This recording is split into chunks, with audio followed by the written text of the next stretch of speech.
I call the Assembly Finance Committee meeting for April 11th to order. Ms. Wendell, will you note the roll? Thank you, Chair Wall. We have all Assembly members present in chambers. That brings us to approval of minutes. You have the March 4th and March 18th Finance Committee meeting minutes. Any changes or objections to those? Seeing none, that's so moved. Which brings us to, people are looking at me. Oh, that might be a little, is that better? Yeah, it was a little far for me. I got so many binders here. But I was told I can use this whole table, so.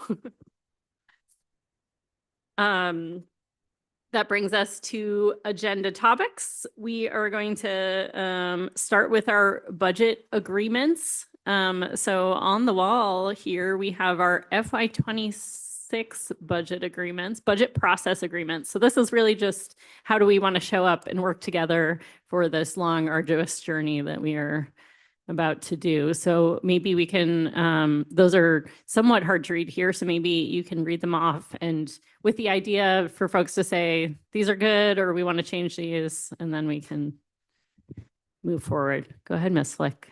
Thank you, Chair Wall. So the FY26 budget process agreements, we had 8 of them last year.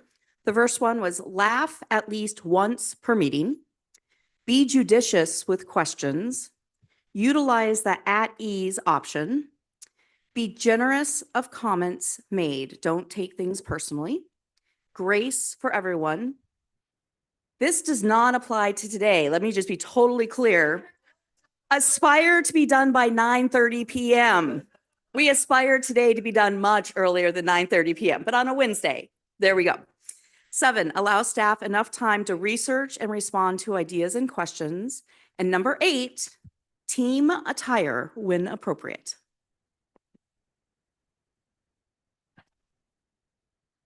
That means theme nights as needed. Anything unclear here? Anything you don't like? Anything you'd want to add or say to the group before we go ahead? Mr. Smith, then Ms. Hughes-Candies. I don't know if we need to write it down, but one thing I'm trying to do more recently is take more deep breaths. So anyway, maybe not necessary to add, but possible for.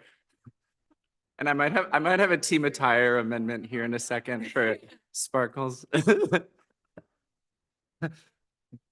More deep breaths. Non-mandatory deep breaths. Is everyone okay adding that to the list? Ms. Hughes-Candies. Thank you, Madam Chair. This is a real one, or I'm working. Oh, not about that. No. I just said a fake one to him, not on the mic. I like the deep breaths very much. Sorry, bad timing. Without getting into numbers, I think we had certain decisions we made at the budget retreat. I think information is dynamic and we should definitely be responsive to the latest information that we have and as things progress through the process, because here we are at the outset and we don't know how things are going to go as we move through it. So I don't want to put a number on this, but I'll use this concept. We tried to make agreements. We asked the manager's office to get to a certain point through a series of actions to get to a certain dollar amount or aim for a certain dollar amount in reductions. And we have our sheets and we said that we would get to a certain dollar amount on our actions through cuts. I have been through enough assembly processes where maybe I want this and you want that, and I can't get 5 votes and you can't get 5 votes and he can't get 5 votes. What I would want us to avoid and what I would ask us to do as a rule is nobody gets 5 votes or we can't get to where we are all collectively trying to go, that we agree that we will go through that process and then we'll pick up the pieces and we'll start again rather than giving up on that goal. That wasn't super articulate, but hopefully you all see where I'm going, because I've seen efforts fail before And I know that certainly the spirit I will try to bring to this process is I have things I want. I may not get them. And when I don't get the first thing I want, then I'm going to try to find the next best thing that I think I want and the next best thing. And that will include the, I guess, spirit of compromise and the spirit of making sure we get where we're all collectively trying to go.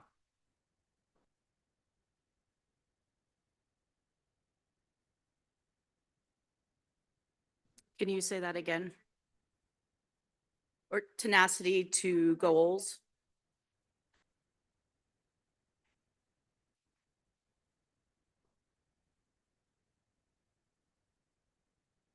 Are, are we putting achieve our goals?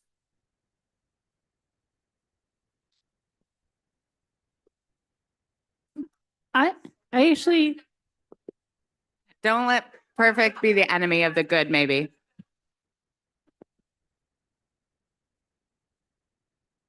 will you repeat that, Ms. Hughes Candies? I think maybe a way to summarize that would be don't let perfect be the enemy of the good.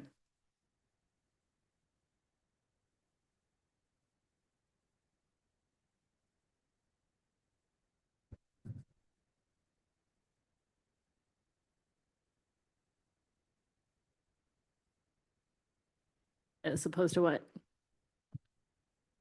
Okay, the mayor would like me to remind everyone that all of our finance committee meetings, except for today, will start at 5:30. And for the public. Anything else for our agreements? Ms. Hall's doing a great job deep breathing. A deep and- breath and you know, given our reality, laughing at least one per meeting, perhaps no one looking askance if someone curses. I think she said cursing aloud. Maybe just a recognition that this is going to be hard. This is going to be hard, you guys. Okay, can everyone give a thumbs up that they can agree to these? Excellent. All right. That brings us to FY26 update and FY27 manager's proposed budget. Ms. Kester and Ms. Flick. Thank you. I will be taking the lead on this conversation. I think. And I'm assuming you will want us to ask questions as you go, or? Yes, Chair Wool, we can ask questions as we go. I also have a couple of natural kind of pause question points. So, yes, we can be pretty fluid as we work through today. So I did kind of break out the topics of our day a little further than the agenda, just so you can kind of see where we're going. Our intent is for Ms. Kester and I to cover both a 26 update as well as a look at 27 in the whole before lunch. If there aren't many questions and we roll through that quickly, we have asked Director Koch to be here a little bit early. If we can do the CIP before lunch, we can do that. If that doesn't work out, again, we will be flexible today. And we'll roll through that. I want to, before I get into the content, I'm sure you all sleep with this fabulous budget book document by your side, carry it with you wherever you go. Tons of hours went into the content of this and also just the making of it. And so our mighty budget team of 2, headed by Ms. Wendell, put this together, and it is chock full of all kinds of information. In some of the presentation today, I've referenced pages from the document. Obviously, this is not every single line item in the budget. So if you would like that, I will formally make a budget request for more staff, because that would be incredibly useful and very time consuming and expensive. But this is a great document. If you have questions, please reach out to me, reach out to Ms. Kester. The other thing that you should have received, I think we call this our budget binder, AKA Trapper Keeper from when you were a kid. It has some good tools for you as you work through. We put tabs in here for all of our scheduled meetings, which includes the previous joint meetings that we've had. So if you have those packets and you want to put holes in them so they fit in here, we have hole punches available and we can make sure that we've got them for the next couple of AFC meetings. If you would love another copy of a previous packet to stick in here, just let us know. We will also get that for you. So the intent is for you to have all of your information together every time we get together for the next couple of months now. Okay, with that orientation, let's talk about things that are happening in FY26 before we roll into 27. So when we do our budget, we always look at our current year, make a prediction of the things we expect to happen. And that is on the revenue side, that is also on the expense side.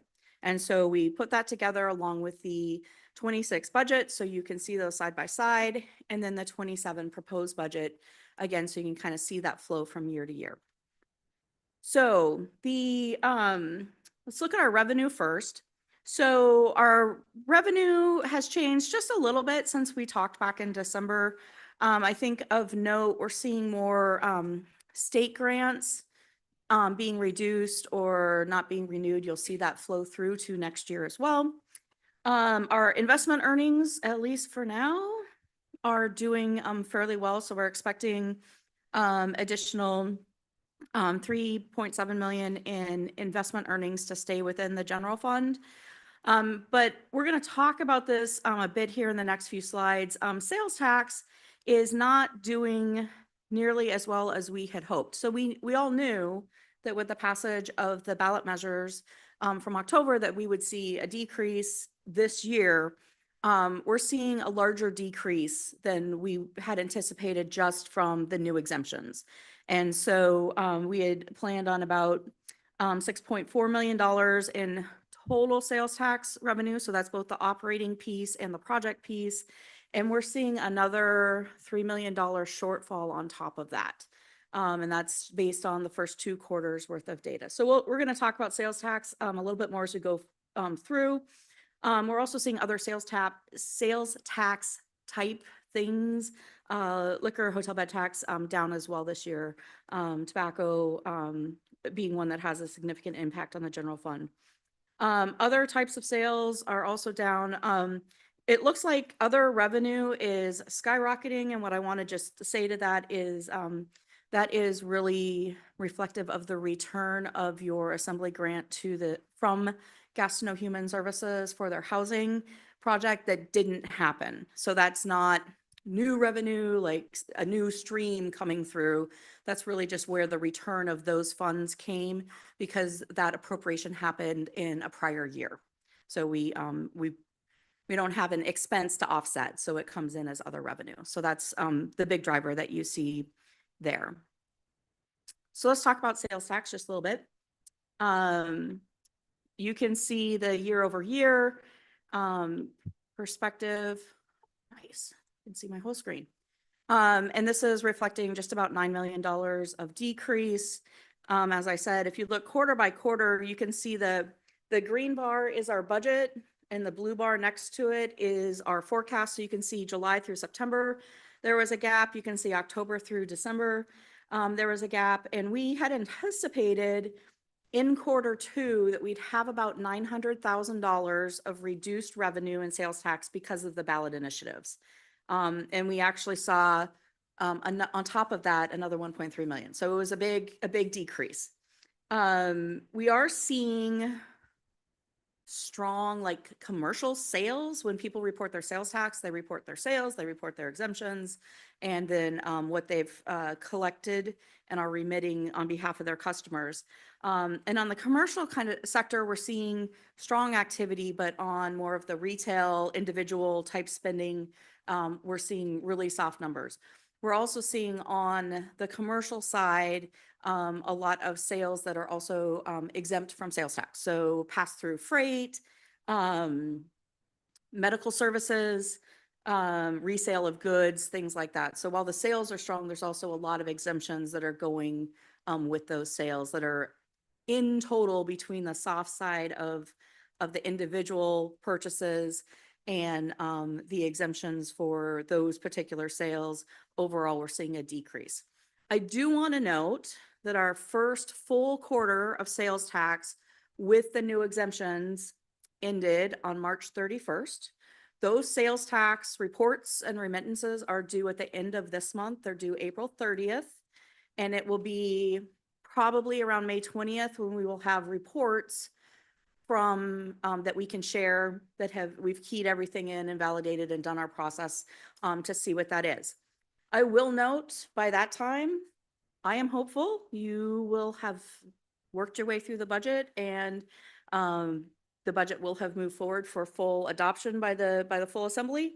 But that is part of the reason why we're taking the approach of phasing in reductions to the budget, because we know there's such a delay in us getting real information that comes from those ballot initiatives. Yes. So when you talk about sales tax coming in lower than expected in FY 26, you're talking about reasons other than the exemptions because of the ballot measures, because we don't have that data yet. This is unrelated to that we are seeing those drops. That is correct. We are, as particularly when we looked at quarter two, we had an estimate for what the utility drop would be. And we just saw such a bigger jump. So we believe that there's more going on than just the exemptions. I will call out in your budget document, most of the page numbers make total sense. They start at 1, they go to whatever number. But in the back, you'll see a bunch of pages labeled doc-something. And doc-7 in your book has a bunch of sales tax charts and broken out by quarter. And with the sales tax for 26, we broke out where we thought the utility food exemption would impact, as well as what we're seeing otherwise. So we're tracking kind of at that level. We've tactically included a new exemption line for those utilities and those retail stores to report exemptions related to sales tax exemption on sales related to utilities or the food exemption. So as we, again, have quarters pass, we'll be able to see that granularity and be able to come back to our estimates and figure out where they lie. Mayor Weldon? Thank you for that. You said you wouldn't have reports for your sales tax till probably end of May. Don't most people have to file sales tax monthly, and can we have at least a good guess that before then? Thank you for that question, Mayor Weldon. There are lots of organizations that do file monthly. There are lots of organizations that do remit monthly, although they file quarterly. And so because we look at our data on a quarterly basis, we need to wait till the end of the quarter to kind of get a good picture of what's going on.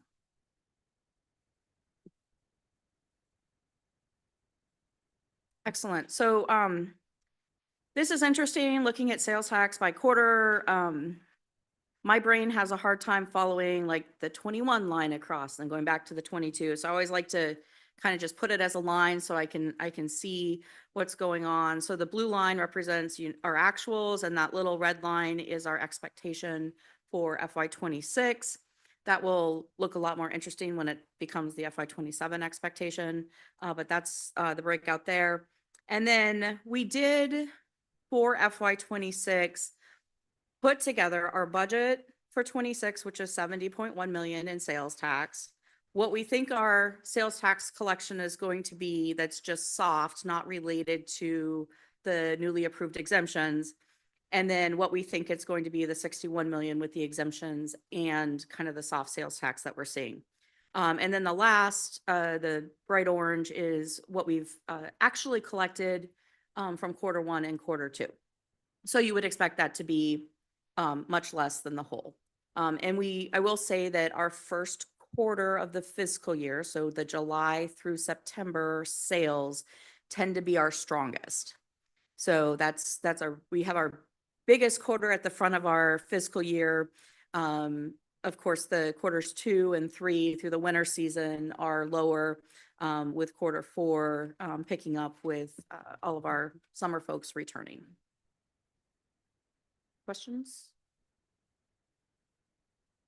Mr. Smith and Mr. Brooks. Thank you, Madam Chair. Just so I kind of understand how forecasts and assumptions are being accounted for in the current year budget and impacts on fund balance. So we have quarter 2, we see that there's softening in sales tax greater, not just including the exemptions.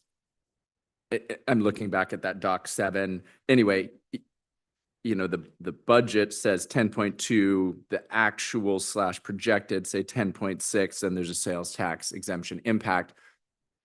I guess I just wanted to ask,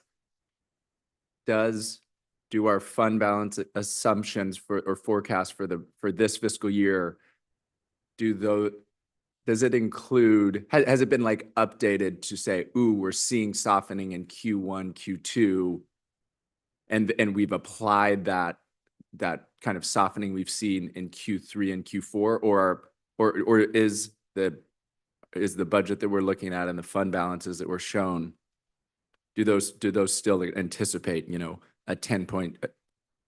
those still anticipate 10.6 million in the third quarter? Does that? That makes sense. Okay. Thank you for the question, Mr. Smith.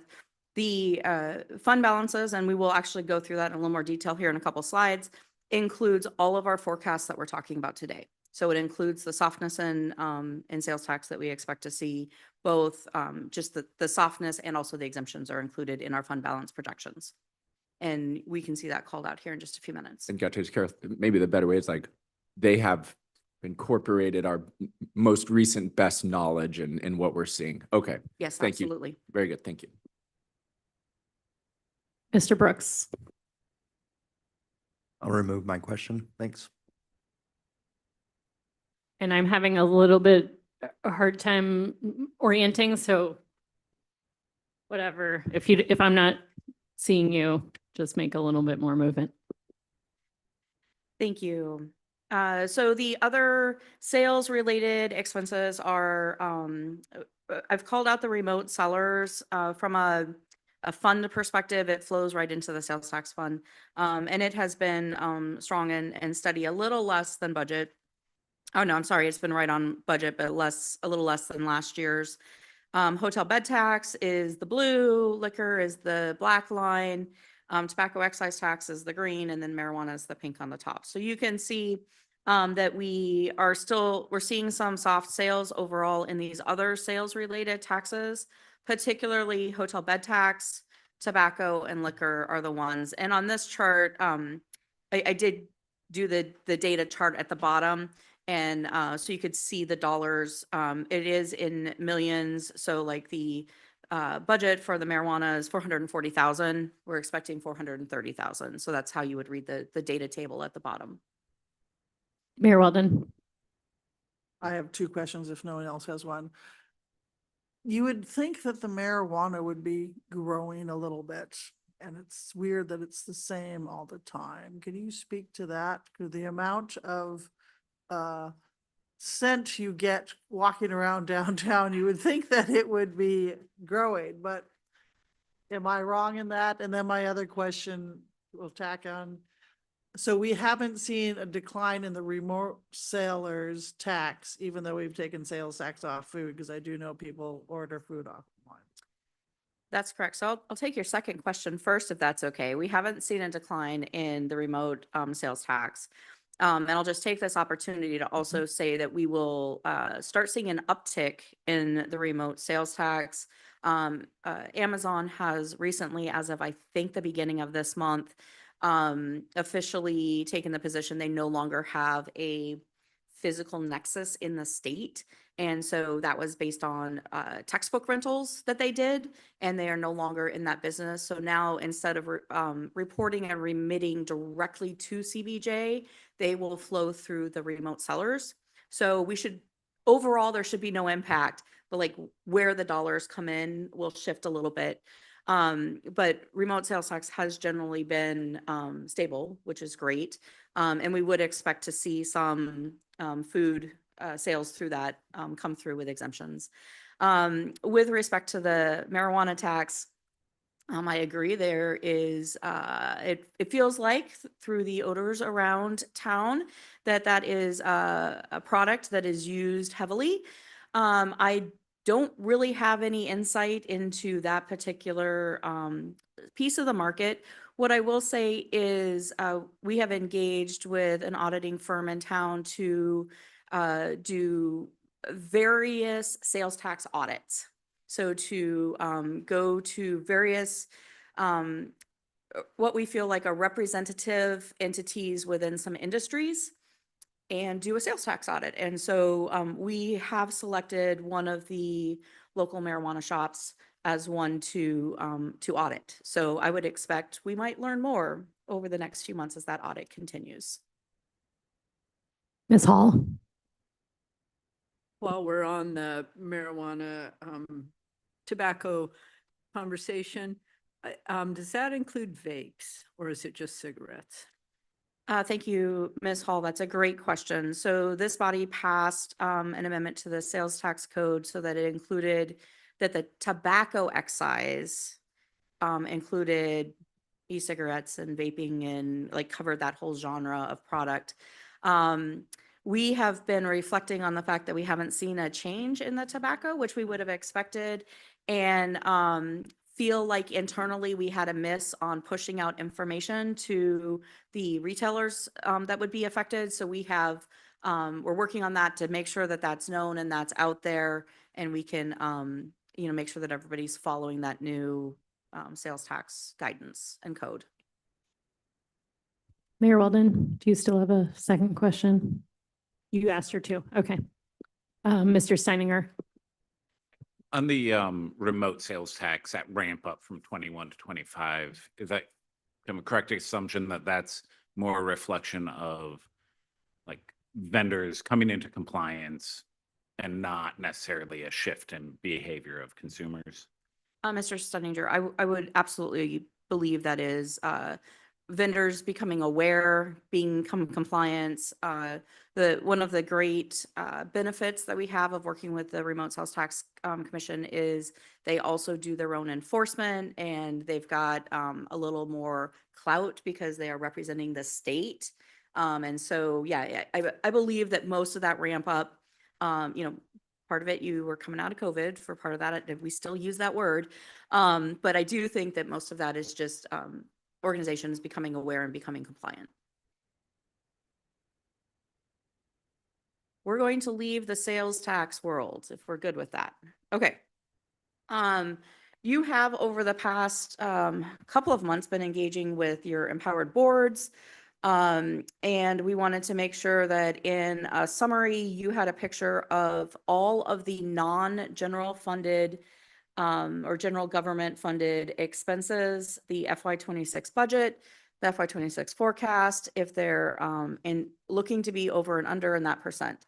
So some of these are representative of empowered boards. Some of them are under the jurisdiction of the city manager, but they're all not impacted directly by the sales tax initiatives that came through. So I did want to just call out the fleet fund because it has a significant under budget position. The fleet fund right now is made up of two pieces. There's a little tiny sliver of the fleet fund that's really fleet maintenance. Like we have a maintenance shop and they fix things, and we've got fuel and that kind of component. It is a very, very tiny sliver of this fund. Most of this fund is where departments have a schedule of their both their road fleet, their yellow fleet, and major equipment, and contribute to the fleet fund to replace those pieces when it is time. And part of that is estimated on useful life.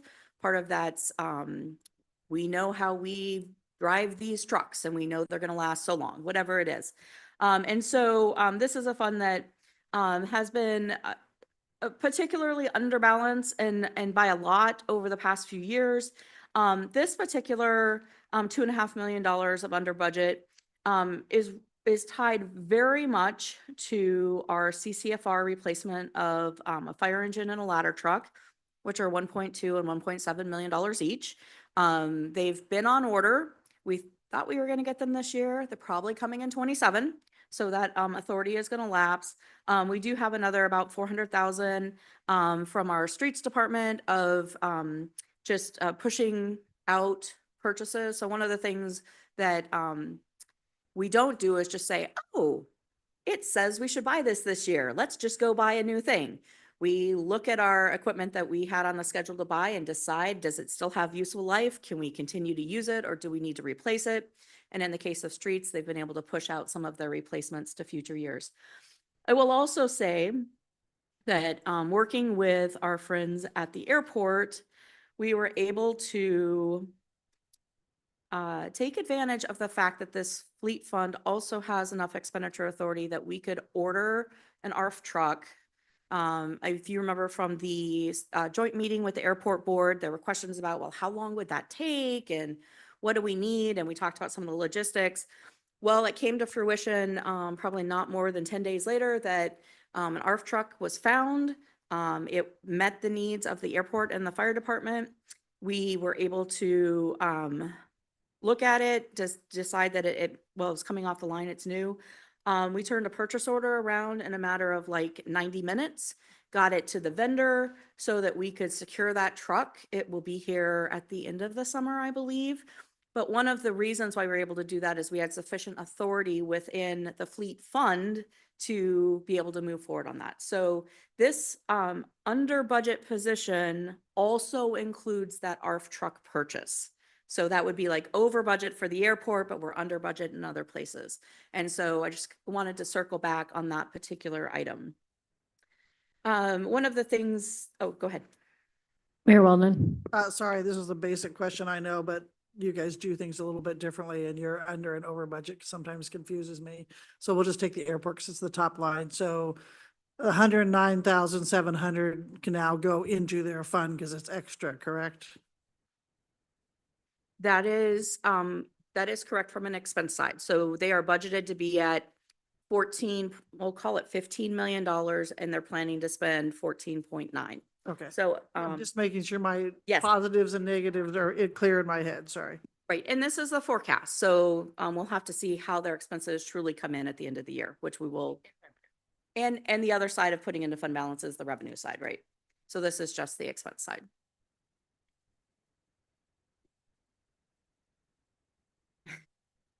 Go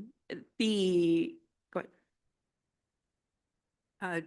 Quick question on the hospital. I'm sure this was explained during our joint meeting, but what led to that 3.5 million? That is a great question, and I wish it had been asked at the joint meeting because no, it was not discussed at all. My understanding in talking with the CEO and the CFO at the hospital is that Bartlett has engaged in the acquisition of various clinics and expansion of services, and they did not seek expenditure authority, appropriation authority before engaging in that. And so they have done their acquisitions and have been paying staff and buying supplies and doing all the things related to those. In discussion with the CEO, I anticipate them coming to the assembly to get that authority before the end of the year.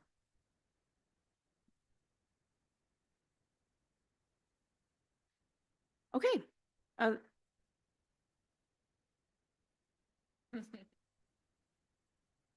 Okay, doesn't look like there's a question over there. I'm going to move on. Mr. Kelly. So just to follow up, what happens if we don't give them that authority?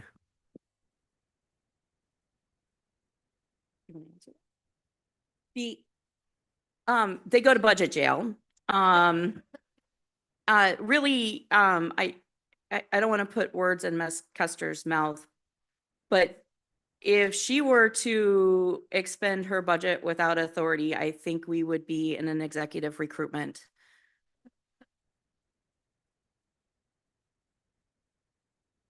So this has to do with their extra positions they've added, and this is just the expense. So as I recall, their budget was neutral when they presented to us, right? They weren't in the whole $3.4 million, were they? When they presented their budget to you at the joint meeting, these are the exact same numbers they presented to you. But I thought their revenue or from their fund balance covered it. They were using their fund balance. They're So- not asking us for another $3.4 million. So they are, to be clear, the hospital is not asking for general fund support, but they do not have authority to spend revenue that they've received through these new clinic operations. And so we would anticipate any organization under your purview to get that authority before they embark upon something, whether it generates revenue or not. They should have the authority to expend funds before doing that.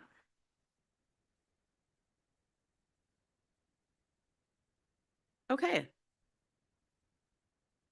So let's flip over to the general fund. We rolled this up into types of services as we've looked at departments a bit with the general fund. So we didn't break this out into all the departments. Obviously, within your budget book it is. And you will see it by department here in a few minutes as we look at 27. We are anticipating about a $5.2 million lapse in personnel services for FY 26. Just under $300,000 in savings through commodities and services.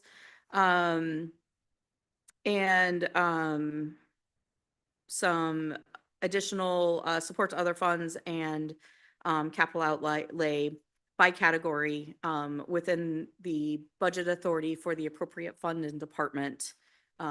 Everything fits within their budget. So we will see this as we move through the rest of the presentation too. I'll just add one note to the personnel lapse. If you recall, when we had our retreat in December, you guys were like, protect lapse because we don't know what our fiscal situation is going to be in.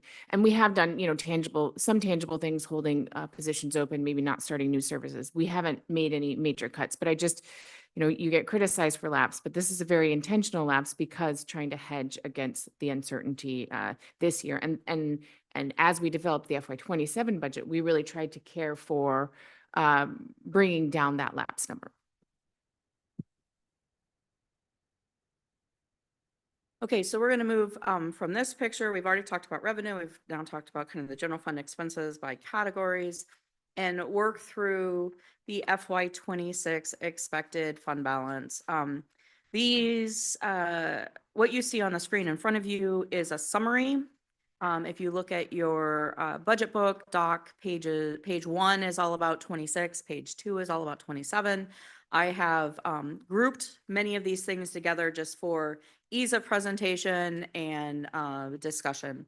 But you'll see that we adjust out changes within the revenue and expenses, and you'll see this is oriented. So you've got your unrestricted budget and your restricted budget reserve. And so you may recall last year when we built the budget, you made a deposit, a transfer into the restricted budget reserve, but then that 3 million that looks like it's coming out is that reserve for the Eagle Crest deficit. And so just to be clear on what those two pieces are on the restricted budget reserve. We anticipate you had an ordinance for $2 million to come out of the general fund to refund, if you will, the deferred maintenance after the municipal building transfer in order for that effort to continue in a timely fashion. We have the MEBA and unrepresented wage increases, both one time and the 1% over what we had estimated when we built 26's budget. We've got the DZ playground.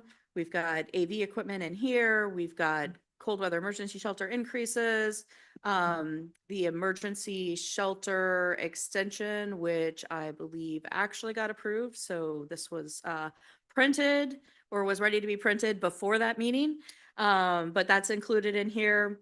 We have returned to the Marine Passenger Fee Fund revenue that was transferred in for various things that just aren't happening. And so because the marine passenger set of funds, so the state piece, our local piece, and the port development piece are so restricted, we do watch where those go. And if we're not going to do the things that we anticipated, we want to make sure that we return those portions. So those are general fund pieces that are being returned to the marine passenger fees. When Eagle Crest performed their position activity back in, I think it was September, October-ish, they didn't need as much budget, so you can see that being released out of the restricted budget reserve. And then we've got things that we've talked about with our forecast, right? So our income related to investments. We've had increased funds coming in through the federal PILT and childcare grants. This includes money coming back to the general fund from the school district, from Gastineau Human Services, and from the Airport North Terminal project. This includes other forecasted revenue that we believe is coming in below our budget. This has three components of the sales tax, and Mr. Smith, this is the answer to your question. So we're seeing we're calling out $2.8 million of reduction because of soft sales, and then 3.8 and 2.5 related to the ballot measures for FY26. So those are the estimates that we've built in. We've got changes to various assumptions, whether that's union negotiations, building maintenance fees, other things. And then we've built in our overall lapses called out. And I recognize that's just a little bit different than the slide that we looked at before. And so that would leave you at the end of FY26, if everything here goes as planned, with a total of $38 million in your general government fund balance, which 20.7 of that would be unrestricted and 17.3 of that would be restricted. We will see when we walk through the FY27 set of this information, the items that impact your fund balance that are in play right now, even though they'll affect 26. We wanted to make sure that we presented to you kind of in accordance with what's in our budget document. So we'll come back to some of those items that were either introduced or set to be introduced that will affect 26. They also will reduce your 27 budget. So we'll come back to those items. What she's saying is don't get too excited. There's not $20 million to spend. Right. Miss Candies. Thanks, Madam Chair. The 2.8 million called out for sales tax below budget, that's our non-ballot softening. So could you give me, I'm just trying to hold that different. That's not tax, but could you remind me what the revenue forecast below budget is? What types of things those are? Anticipating greater fees than we're Oh, so you're talking about one I'm sorry, above, the one above it. the Yeah, eight- that's what I'm 845,000. tracking I'm that, with you. and I get that's tax, but Yes. what's the other one? The other one is various things like not having as many permits or not, reductions related to other grants and permit fees, uses fees, other Okay. things like that that would be Perfect. coming into the general fund. Great, thank you. Mr. Brooks. Thank you, Madam Chair. On the investment income, it says above estimates, so that's 3.7 above what we were anticipating. What was the initial amount that was anticipated? Thank you, Mr. Brooks. I'm going to go back to the revenue slide, which is, we were budgeting at 6.6 million and we are anticipated being at 10.4. And again, that's what would remain in the general fund.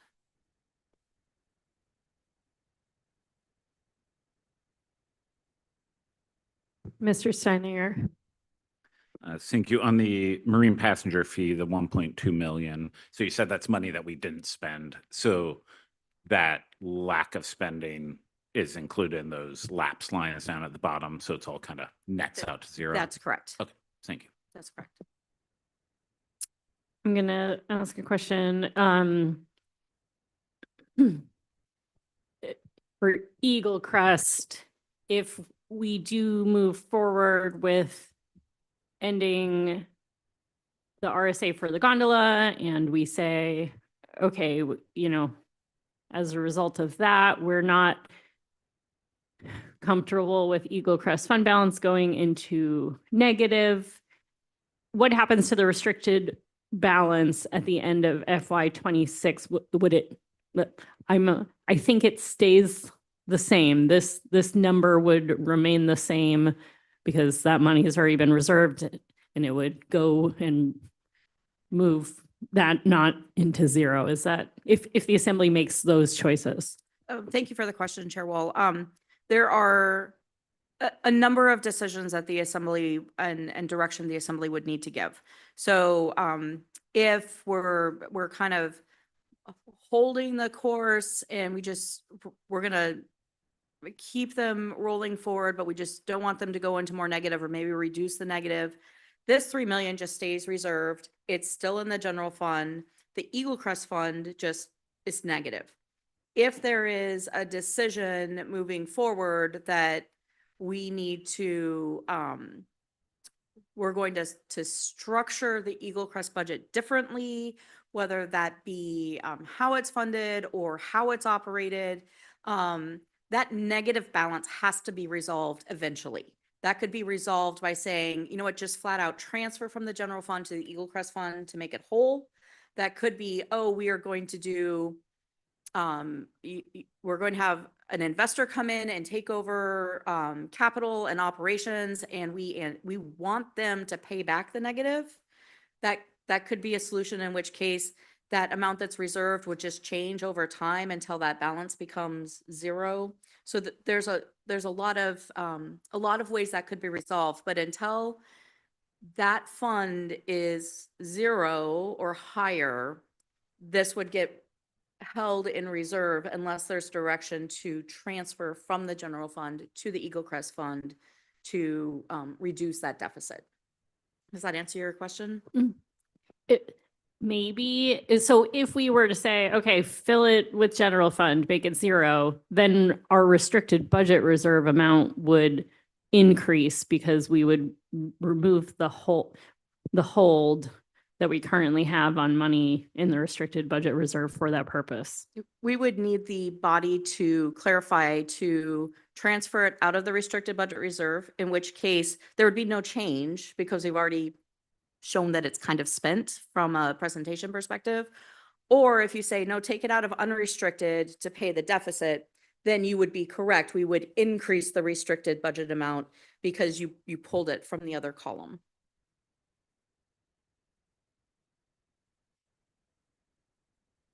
Any other questions on FY 26? Yes. Ms. Hall? Yes, thank you. Can you remind me again, the line, the federal payment in lieu of taxes and childcare grant? So that's a federal childcare grant that we receive, or? I combined those lines, and I don't remember if the Oh. childcare grant is federal or if it's just, I think it's a state grant. it may be the state. Oh, yeah, I do believe you are correct. But that has nothing to do. Yes, with- it is a state pass-through grant. Okay. Yes, But nothing to right. do with the next line, the return. that is Okay, correct. thank you. Right, that was funds from the state that, yeah. Very good. If there are no other questions, we will move into FY 27, which we've been talking about for a long time. So I'm excited to make this real. So we are going to take a look at the big picture of FY 27. We're going to focus on revenue for a little bit. We have done the department by department, who does what and how those funds get used. It feels like a lot. We just did it in December. So in preparing for today, we made the decision not to do that again. If there are specific questions, we can dig into the budget book. We can come back to them depending on how hard the questions are. But we're gonna take an overall view and then come back to the general government, general fund, assumptions that we made at the budget retreat, how we're doing, and kind of some of those other details. So that's where we're heading with this. And just as a reminder, so this is the big CBJ, as we call it. includes the school district, includes the hospital. The blue slatey gray, kind of hard to see on that chart. I will fix that for the future. Those are the assembly controlled or maybe not city manager controlled portions of the city's budget. So that's the school district, which of course has their elected school board, and then the empowered board budgets that are presented and approved by their respective boards that you appoint. So the green is really kind of the area that we're focusing on today. Those are the components that are controlled by the city manager. From just a perspective, only 42% of our FY27 expenses are under the purview of the city manager. Over 40% are on your appointed boards, and then just under 20% live with the Board of Education. So when we look at all of our revenue pieces,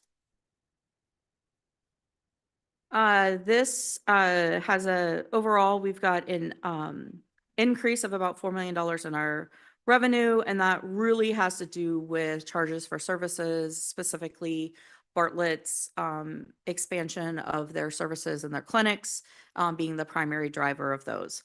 There are some changes throughout some of the others. We're seeing, as we talked about earlier, some reduced state and federal grants coming through. We know that our taxes are reduced due to the sales tax exemptions and the softening. As we will talk about a little bit more, but with the property valuation increase, our loss of revenue due to property taxes actually didn't come to fruition. So we netted just about neutral, $110,000 to the good on that. And then just the potpourri of other revenue sources. On the expenditure side, this is grouped more by a function, if you will. So we've got our board controlled making up 38.8% of our expense budget. You can see we've got the school district, non-enterprise boards, that's our water and wastewater utilities that are under the purview of the manager. Capital projects, which we will talk a little bit more about in detail later on today. Internal services, those are our fleet, building maintenance, risk management, which includes health benefits, and then our debt service amounts that are due. When we look at our FTEs, overall, our FTEs have grown from almost 1900 to 1968. And we've seen little tiny ups and downs within the city manager's purview. The main driver of that increase is the Bartlett acquisition of those clinics and expanded services. And if you want to see all of the breakdown, it is in your budget book between pages 29 and 30, and then also on page 36. You can see detail by detail what's added to that. Thank you for putting the budget book pages on the slides, by the way. Absolutely. Yes. Too many years in school, citing your sources is a good thing for other readers, but also for yourself when you're trying to figure out, I don't know where I got that information. Okay, so we're going to move into revenue. We're going to talk about our lower sales tax revenue. We've already spent a little bit of time on that. Other sales related revenue, we're going to talk about a property tax, and then some increase for our cruise lines and passengers and other revenue increases. So that's where we're headed next. This is that linear look at sales tax. So part of that you saw, and then you can see where our FY27 picks up with that red line now continuing and overall lower in the trend. When we look at things by quarter, you can see those. I've put the little red dotted box around the 26 budget and forecast, just so you can kind of see those together. And then that last really dark blue line is our 27 proposed, which is a little bit in line with our forecast as it relates to January through March and April through June. And then our estimated reductions for the first 2 quarters where we haven't really experienced the full ballot initiative in place. So that's why January through June looks like forecast and 27 budget are in line, but the July through December, the 27 amount is lower than the 26 forecast because we've had to add that sales tax exemption per the ballot measures. Ms. Candies, then Mayor Weldon. Ms. Flick, thank you, Madam Chair. Ms. Flick, could you say that again more slowly? So, Yes. because I'm not seeing, yeah, maybe try saying it a different way. I'm going to take advantage of the fact that I can stand up with a microphone. So we know that January through June, our new sales tax exemptions are in effect. So our forecast, this green bar, is in line with what we would expect for 27, because we know that that exemption is in place. Until we get better data, we're moving forward with the same assumptions. When we look at the first part of the fiscal year, July through September, we did not have those exemption in place. So our forecast is bigger than our 27 forecast because we have to build in those new exemptions. While we had a month-ish of those new exemptions in October through December, most of that month did not have those, or most of that quarter did not have those exemptions. So again, the forecast for 26 is going to be higher than what we think for 27 because we need to build in a full quarter of exemptions.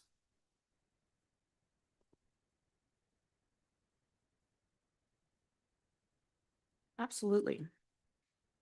So I want to kind of talk about the bigger picture. So we've already talked about in 26, we're expecting this $9 million increase in our sales tax. But the bigger point is that between FY26 budget and FY27 budget, it's $14 million of reduction, which is bigger than just the sales tax where we've been talking around 11-ish. And so just want to be able to point that out. It's just that softening that we're seeing in sales tax overall, in addition to the expected revenue loss due to the exemptions. In our other sales related revenue taxes, we're holding pretty close to the same. We got a little bit optimistic on the hotel bed tax, but for the most part, we're holding fairly true to our FY26 forecast. In comparison, these are relatively small numbers to the overall sales tax picture. Specific questions on sales tax before we go to property tax? Okay, as we foreshadow, Sorry about that. Why the optimism on the hotel bed tax again, if things are kind of softening overall? That's a great question. We do think that the independent visitors are going to be strong again, which are people coming and staying. They may not be spending as much while they're here, but their base stays with us. We also are getting better traction and compliance, if I can use your word from earlier, Mr. Seininger, on our short-term rental platforms, and that revenue coming in and having the platform collect and remit on behalf of the individual hosts. So just a number of things. We weren't like rosy picture. Our budget was 3.46 and we're for 26 and we're going to say 3.28. So still down from last year, but not maybe as bad as FY26. We also think that there's likely some gap in FY26 from that changeover in the short-term rental from if a host is collecting and remitting sales tax, they are collecting and remitting when the guest stays. If the platform is, it's usually when the guest makes the reservation and pays. And so we expect that there's probably just a little bit of a gap in that collection and remittance based on timing and that transfer of general logistical responsibility in that. So we think we're going to take just a tiny hit in 26 because of that, but that should not continue into 27. Okay, we will move on into property tax. Give you the, so property tax is always interesting. because our property tax is based on property values as of January 1 of the calendar year. So January 1 of 2025 was the value, once it's been through the appeals process, et cetera, that was used for our FY 26 budget. So our property values as of January 1 of 26 will be the base that's multiplied by your tax rate or mill rate for the FY 26 values, so 27 valuation. So you can see that not a ton of change across the board, but overall, we did have growth in the valuation of 2.1%. This is likely to still change a little bit. So we've got appeals are still open from the initial mailing out of property value statements. So that will continue, I think, through the end of this month. And then there's a few areas where we've had to resend evaluations because of things we found. And so that will open a new appeal, 30-day appeal window for those particular owners. And then we also have the senior and disabled veteran, both exemption required or the exemption that can be claimed per the state for a reduction in value, and then any that would come to you after the timeliness submission date has ended.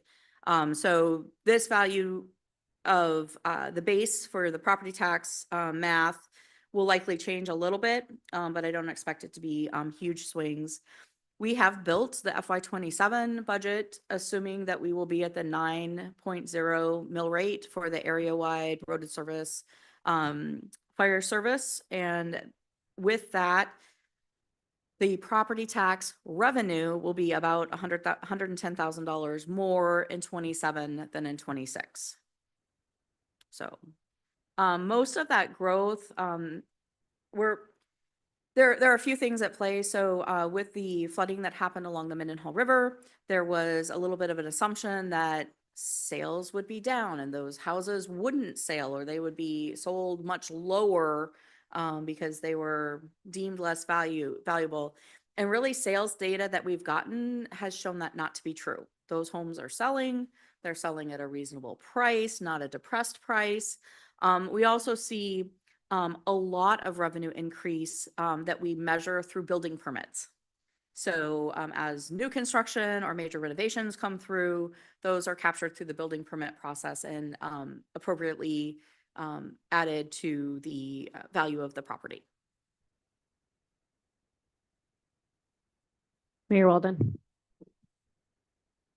Thank you for explaining that, because sometimes people think that just because our revenue is down, we just increase the property tax to make up for it. So I appreciate that explanation. My question is, and this is for any public listening too, because the other question we hear a lot of, our nonprofits are gaining more commercial land. Have we seen an effect on our property dollars because of that, or are they still leasing enough of those properties that we're still collecting some revenue? Thank you, Mayor Weldon. I don't have the answer to that question specifically as it relates to 27, so we can go back and get that. What I can tell you is that all properties that have some sort of an exemption because of their use are required to go through the process of providing almost a reapplication for that exemption every year. And so if a property was deemed appropriate for an exemption last year, but the use has changed and that use is no longer exempt, that exemption doesn't carry over blanketly. So that process those nonprofits or other uses that would have an exemption have to go through a process every year to essentially prove that they are still using the property in that type of a manner. Mr. Smith. Thank you, Madam Chair. On that topic, is there, I'm looking at like assessor's reports or assessment reports. Those numbers are captured and shown in some type of assessor's report, or I feel like I've seen them somewhere. I just can't remember where. And yeah. Thank you for the question, Mr. Smith. It has been a couple weeks since I've read the assessor reports, and I, off the top of my head, can't recall exactly if that's called out. I know that there's a residential report and a commercial report, and they do call out lots of information. And I wouldn't be surprised if that's in there, but I can't say with confidence. It's just been a while since I've read that report that just came out. I can follow up with your email. Thank you. Thank you.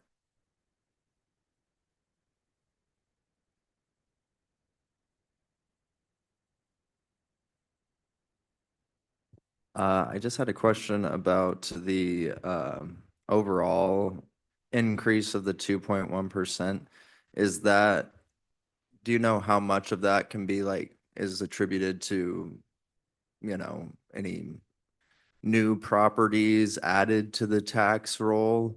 Or is that just based off of higher assessments of the current? Because I see out of like the three sections that there are, it's like the largest percentage increase between the years is for non-roaded properties. So it's like, were there more added to the property tax roll?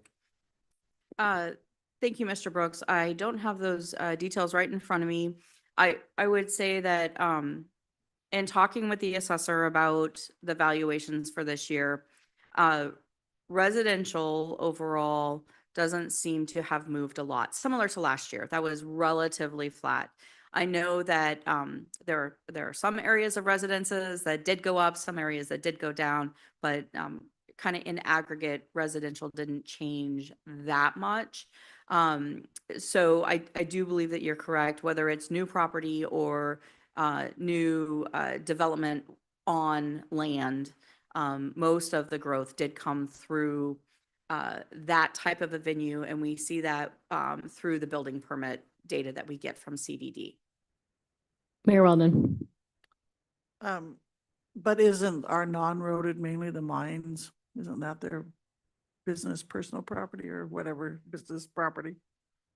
Mayor Weldon, the mines are the two biggest property values certainly within all of CBJ, but there are lots of other non-roaded, whether they're Otaku River, or the Horse Island, Colt Island. There is lots of non-roaded.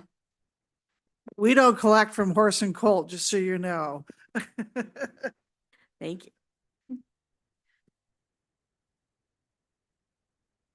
All right, we will move on to other revenue. So we have a couple other pieces of revenue that we wanted to specifically call out, and one is support for our cruise lines and passengers. I'm going to break this into two pieces. So we use a third-party consultant as part of our settlement agreement to determine an allocation of marine passenger fees that should be allocated to services and police, fire, streets, they're up there, parks and landscape, and tourism management. And there are specific inputs for those allocations. And so the overall 27 allocation is increasing, although we know that some of the individual allocations went down and others went up. So it's not a blanket across the board, everybody increased, but the net for all of the allowable services through that allocation process increased by 348,000. That is a transfer from those marine passenger fee sources into those general funded services that are provided to the cruise lines and their passengers. The other large component is the dockage fee increase that this body approved that takes effect this cruise season. We are expecting $3.3 million in additional revenue for FY27. $2.3 million are directly attributable to the cruise ships and the passengers that are not already included in that marine passenger fee allocation. So we went through a process to look at where those passengers and those ships receive services from the city and what things are covered through the regular MPF allocation and where did it make sense to allocate that additional dockage fee to offset the services that are being provided to the cruise ships and their passengers. And so $2.3 million of it, we could justify that connection specifically to fire, streets, police, downtown parking, and the downtown library, where those ships and passengers utilize services. 817,000 is retained with docks for their services. As you recall, one of the ideas with increasing that dockage fees was that Docks and Harbors then would have that revenue source that would cover their restrooms and security and things like that. It wouldn't come from the marine passenger fees. And then the remaining portion of that increase, we have included in the CIP proposal to go to the project that impacts the utilities under the road that directly service the cruise ships and where those passengers offload and use facilities. And so that's how that 3.3 million was allocated. If you have a question. Ms. Hall. Yeah, and maybe this was covered someplace or will be, but why is Bartlett not included in either the marine passenger fee or the dockage fees, as they provide a fair amount of support to the cruise industry in the summer? Thank you, Ms. Hall. My understanding is that Bartlett is able to recover a fair amount of their cost, if not all of their costs, through insurance and through their normal billing process.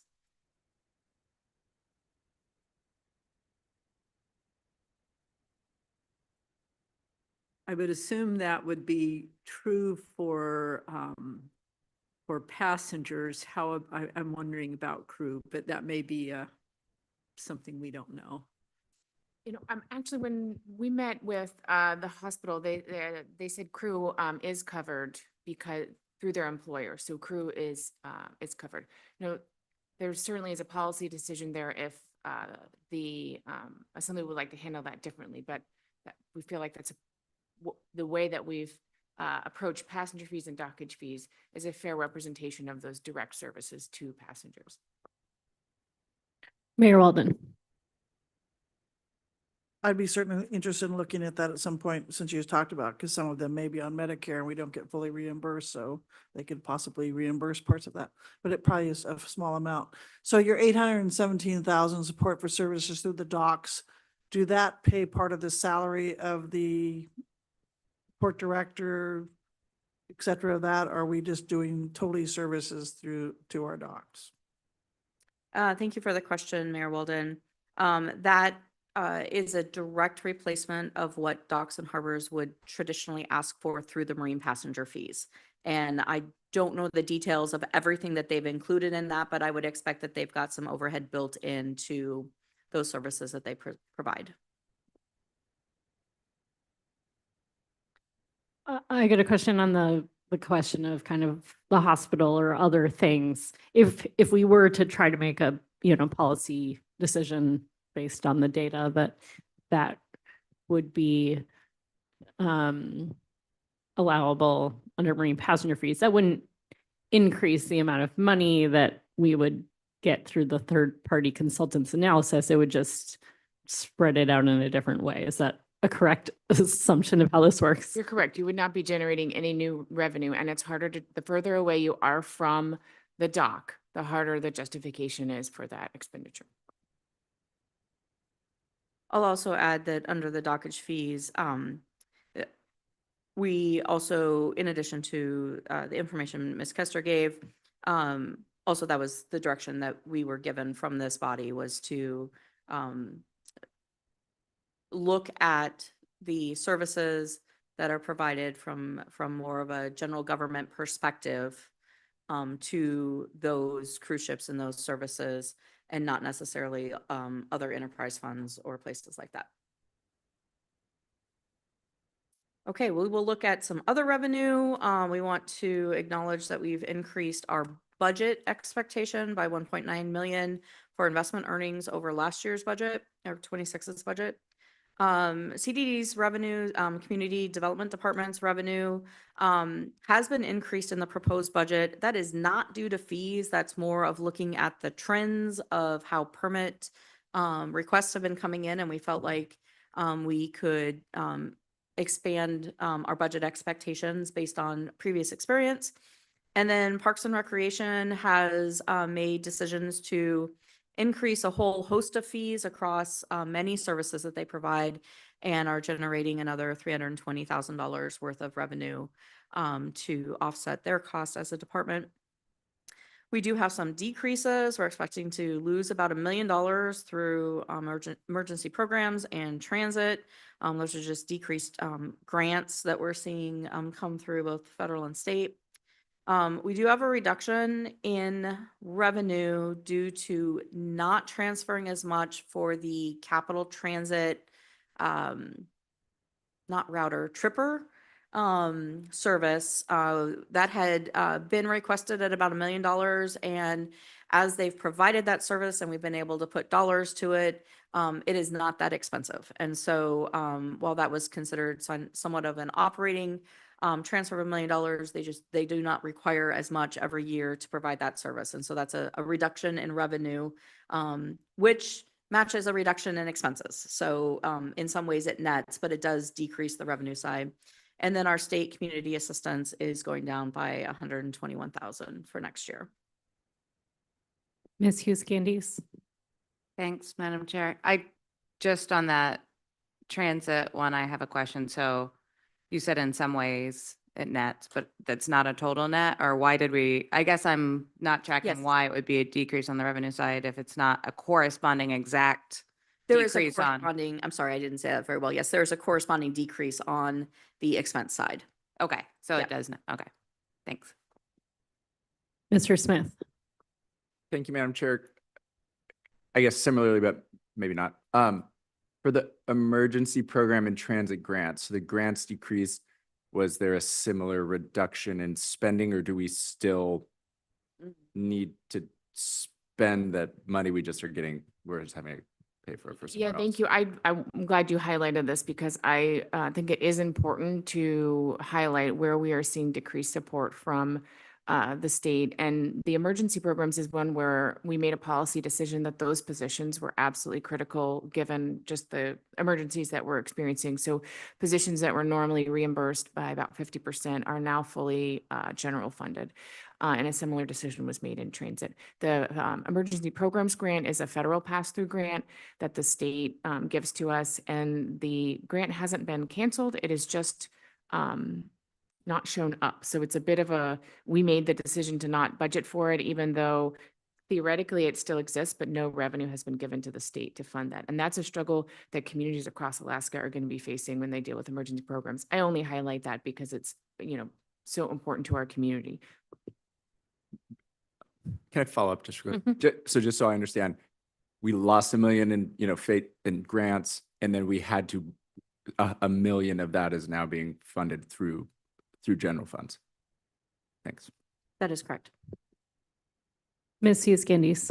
Thanks, Madam Chair.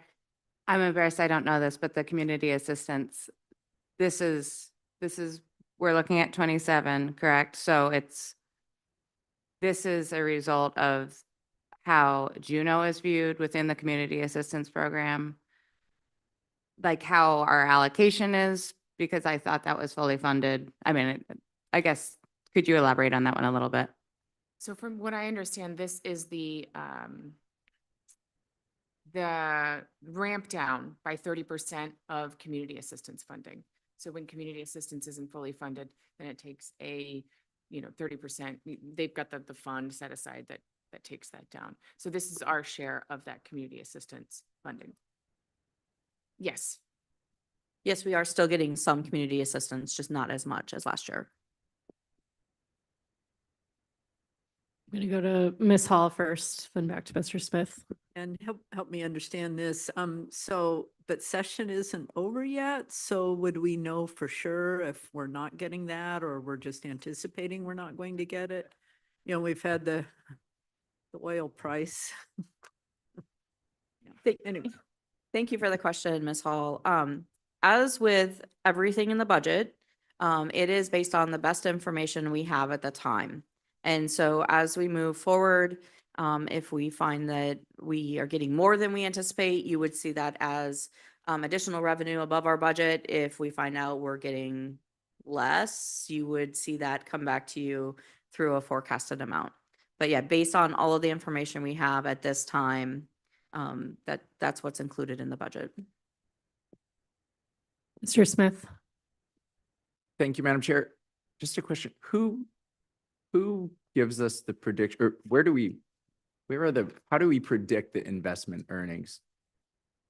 Investment earnings. I have a crystal ball that I keep in my desk.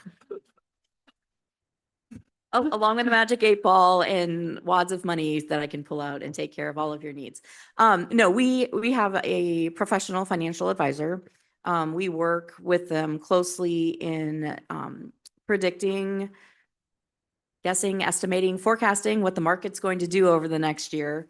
We also, because we are a central treasury, our investments are pooled across all of our funding sources. And so we also have to estimate how much fund balance is going to be in all of the respective funds, which would be earning investment earnings as well.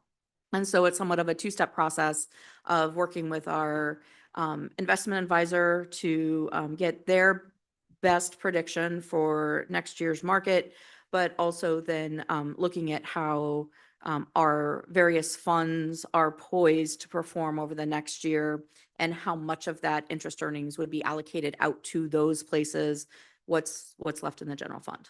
Very good, thank you. Can I have a quick follow-up too? So the investment earnings, 1.9 over FY26 budget. I'm looking back to a previous slide, the 26, okay, I guess it was the 26 budget column for investment was 6.7 million. So it's saying 1.9 million over that amount. Correct. So Okay. it would be 1.9 million over the 6.6. Thank you. And I'll ask a follow-up to that, which is listening to your message. That doesn't necessarily mean the markets are going to do better next year or they're not estimating that the markets are going to do better next year necessarily. It could be a function of just how much money we have in what fund. Correct. And I will say that, we have this conversation every year with our investment advisor and they say, oh, we think it's going to be this. And we go, really? We don't want to really throw that much out there. We're going to march that back just a little bit and budget just a little because we don't want to overpromise on interest earnings and then underperform. But the last couple of years, we've gone back and we're like, they are professional investment managers and wow, they've been pretty accurate. So we walked back maybe a half a step instead of multiple steps. Yeah, really not necessarily that the market's going to do spectacularly better, but a combination of our trimming back their estimates to us and also again, looking at how those other funds are performing. I've got another question on this slide. The Parks and Rec fee increases. What can you describe like what that's gonna feel like to the average user of many of our facilities? Is that kind of across the board? We're just, how were those fee increases kind of approached? I would invite our Parks and Rec Director, Mark Wheeler, to give you a response to that question since he made the effort to come here today.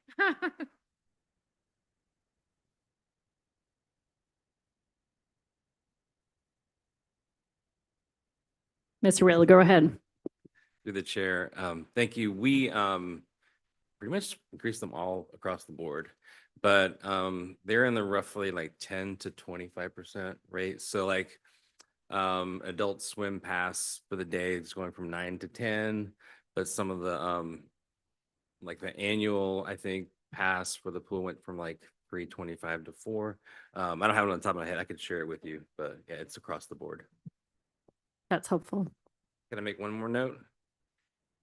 That those projections are based on being fully at the same hours. So if you reduce the hours, then those will concomitantly go down as well. Thank you. Thank you. All right, we are doing well. We're going to keep moving unless there's other questions. So as I said at the beginning of our presentation, we're not going to go through every single department and all the things they do and why it's important. As we have done that, and the services that the city provides are vast. They are important. They touch the community in so many ways. What you have here is a representation of the full expense budget for all general government funds. This is in your budget book as well. These include one-time and operating pieces. So when you're looking at these, just know it's the whole thing. Oftentimes when we're talking with you, we do break out operating versus one time. That's a manual process. And this is a chart that includes everything. So I'm not going to call any one thing out. Ms. Kester, I don't know if you had anything you want to comment on in particular. So these are departments directly utilizing sources. The other piece that I wanted to make sure you're aware of is the general fund and sales tax funds support other departments and services that are not considered general fund. And I want to just note on the top line there, the education, that's just because of the nature of our relationship to the school district. While it is really, our portion really is general funded, we do treat it a little bit separately, right? And part of the cost increase that you see in this general fund support of almost $800,000 is not new money to the school district. That is a cost shift from the state to the city. So the state is paying $800,000 less and the city is paying $800,000 more for the same funds to go to the school district. So I just wanted to point that piece out in particular. You'll see on this chart, we also we have funds going to the lands and resources from the general fund. This is a little bit of a mix between the Marie Drake just keeping Marie Drake in its current status, and also the municipal building is partially in lands and resources. As we take occupancy of that building, we'll spread that out a little differently. We'll talk about that hopefully in next year's budget. And then Eagle Crest is shown as maintained at the $930,000 subsidy that the assembly has provided to the Eagle Crest operation. And then the other piece of general fund that goes out is $200,000 to Bartlett. And that decision was made as an operating transfer, I think a couple years ago, related to home health and hospice when they were financially struggling with that operation. So as you're looking at where the general fund dollars go, you have the previous page, which is in your budget book of all of the departments, but there's also these components that should be considered as well as operating kind of transfers. So if we're ready, I'm going to take us back to December. And when we talked about our upcoming budget gap, we talked about the mill rate reduction. We talked about wage increases, whether it was MEBA and UNREP or the IAFF and PSEA that at that time had not been resolved. We had our sales tax reduction on the operating side. We also had the sales tax reduction on the project side. And then we knew that we had one-time expenses related to the MEBA and UNREP. Through the discussions in December, this body gave direction to the manager and to yourselves to do a range of things. One, you asked the manager to reduce the budget from $3 to $4 million using budget assumptions. You gave yourselves the duty of doing service reductions of $2 to $4 million between everyone to increase revenue of $2 million was the goal. And then understanding that our sales tax revenue loss was estimates and based on the best extrapolations that we could do, but that they weren't hard and fast numbers, acknowledging that this year it would be okay to pull some from fund balance. And so we said it would be okay to pull $1.2 to $4.2 million from fund balance. That puts us in a position to start down a path we need to go down to, but not making too many cuts if we find out that our estimate of revenue was high and we actually aren't losing that much revenue, but also acknowledges that if our estimates are low and we have to make more reductions, we'll know that and have to deal with that in next year's budget cycle. And I just would not be doing my job as your finance director if I did not say using fund balance for operations is generally bad. I would not advise this body to do that on the regular. I do think that in this situation where we're making decisions on revenue loss based on all of our estimates, it's a good 2-year strategy to get to some real numbers before you finalize those budget decisions. So I feel like I have to put that disclaimer out there.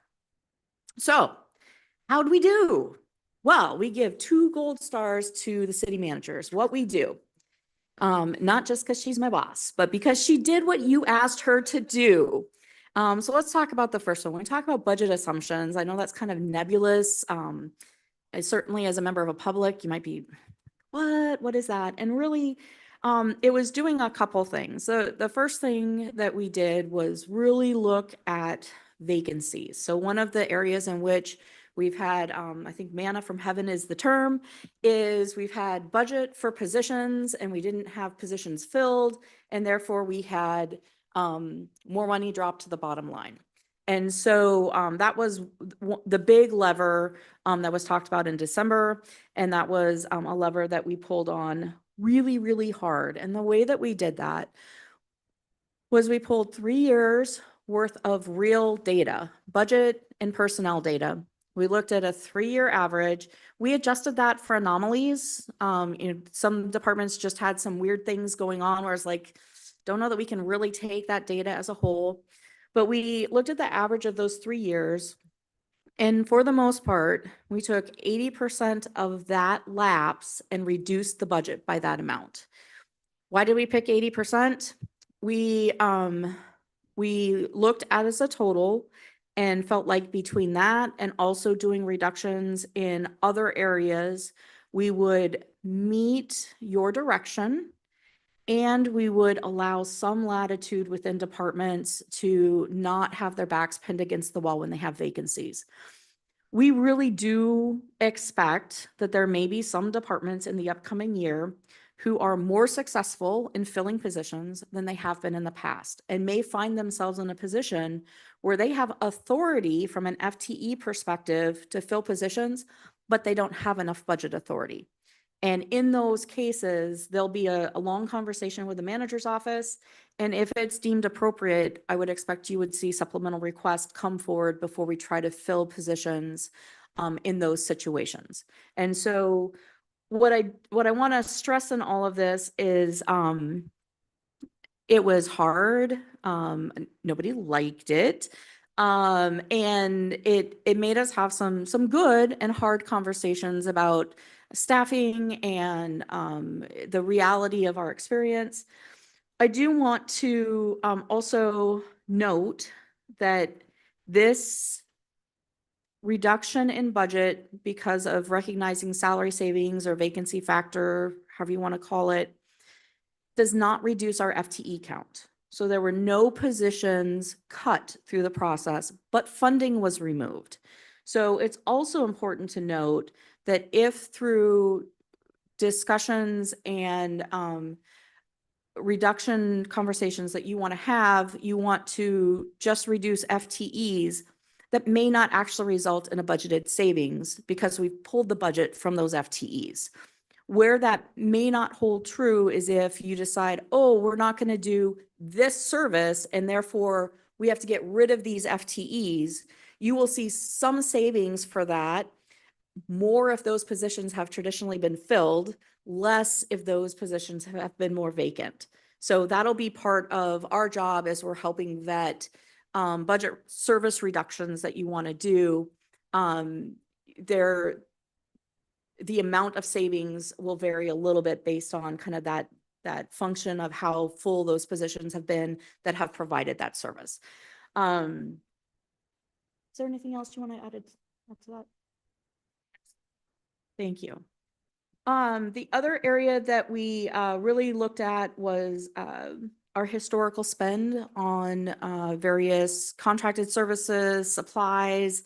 We, across the board, generally asked departments to absorb inflationary increases. That was possible in some, not so possible in others. And we really looked at, just hey, you always budget $500,000 for this, but you only ever spend 200,000. So let's reduce the budget to more in line of what you actually spend for this thing. And so those were conversations that we had. We also reduced contributions to the fleet fund.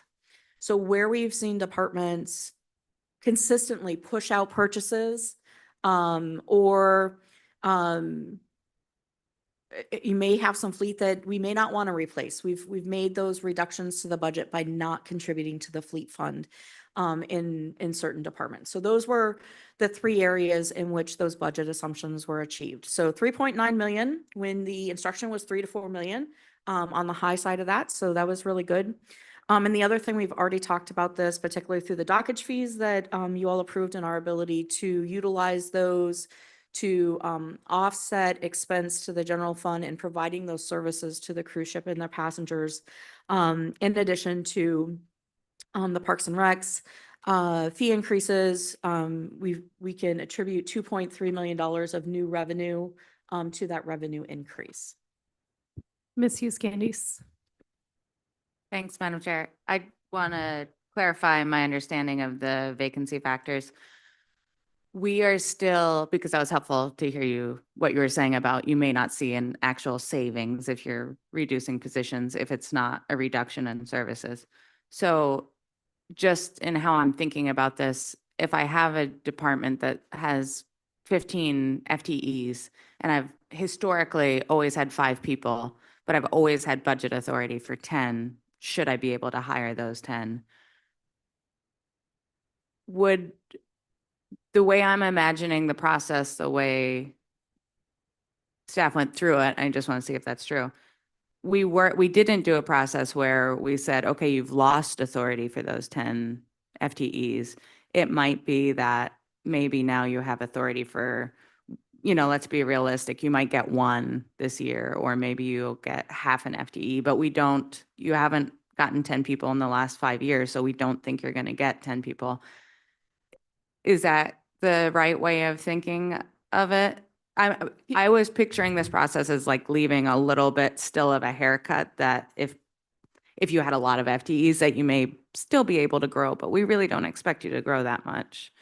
So thank you for the question. I think it's fair that when we looked at how positions are funded, 2 things. We really focused on dollar amount, not necessarily FTE count. So we didn't reduce FTEs. So to your point, if a department has 15 authorized positions that are all full-time and they've only ever been able to fill 5, then they would have a significant budget reduction. But all 10 of those positions that haven't been filled are still on the books. And so they could decide which ones to fill. But if all of a sudden that particular genre of work is super popular and they're able to hire, that director is going to have to say, oh, okay, so I have all these positions on the books. I'm technically able to fill them, but I don't have enough money authorized to pay them. So now I need to go have a discussion with the city manager to see if I should go forward. Do we want to make that ask for a supplemental appropriation so that I then have the budget to pay those staff when I hire them? Thanks. That makes it crystal. Thank you.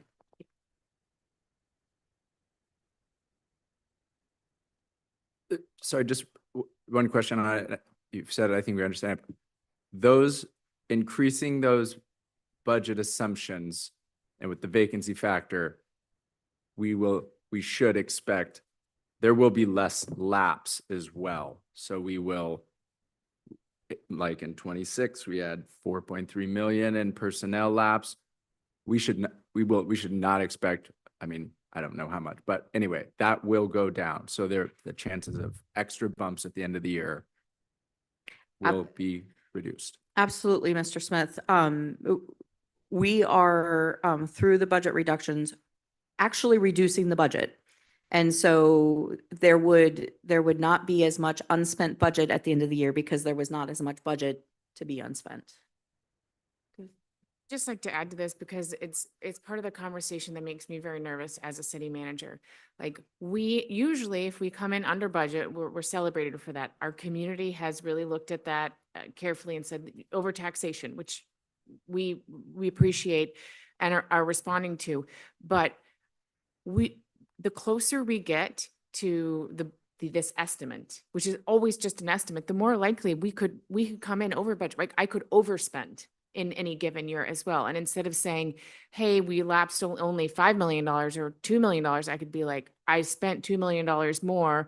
I mean, we have budget to actuals. We have mechanisms to care for, we obviously have ways to try to not do that. But as we get closer to the bone, it just makes me nervous. And I'm just pointing that out, so you can shoulder my pain with me, I suppose.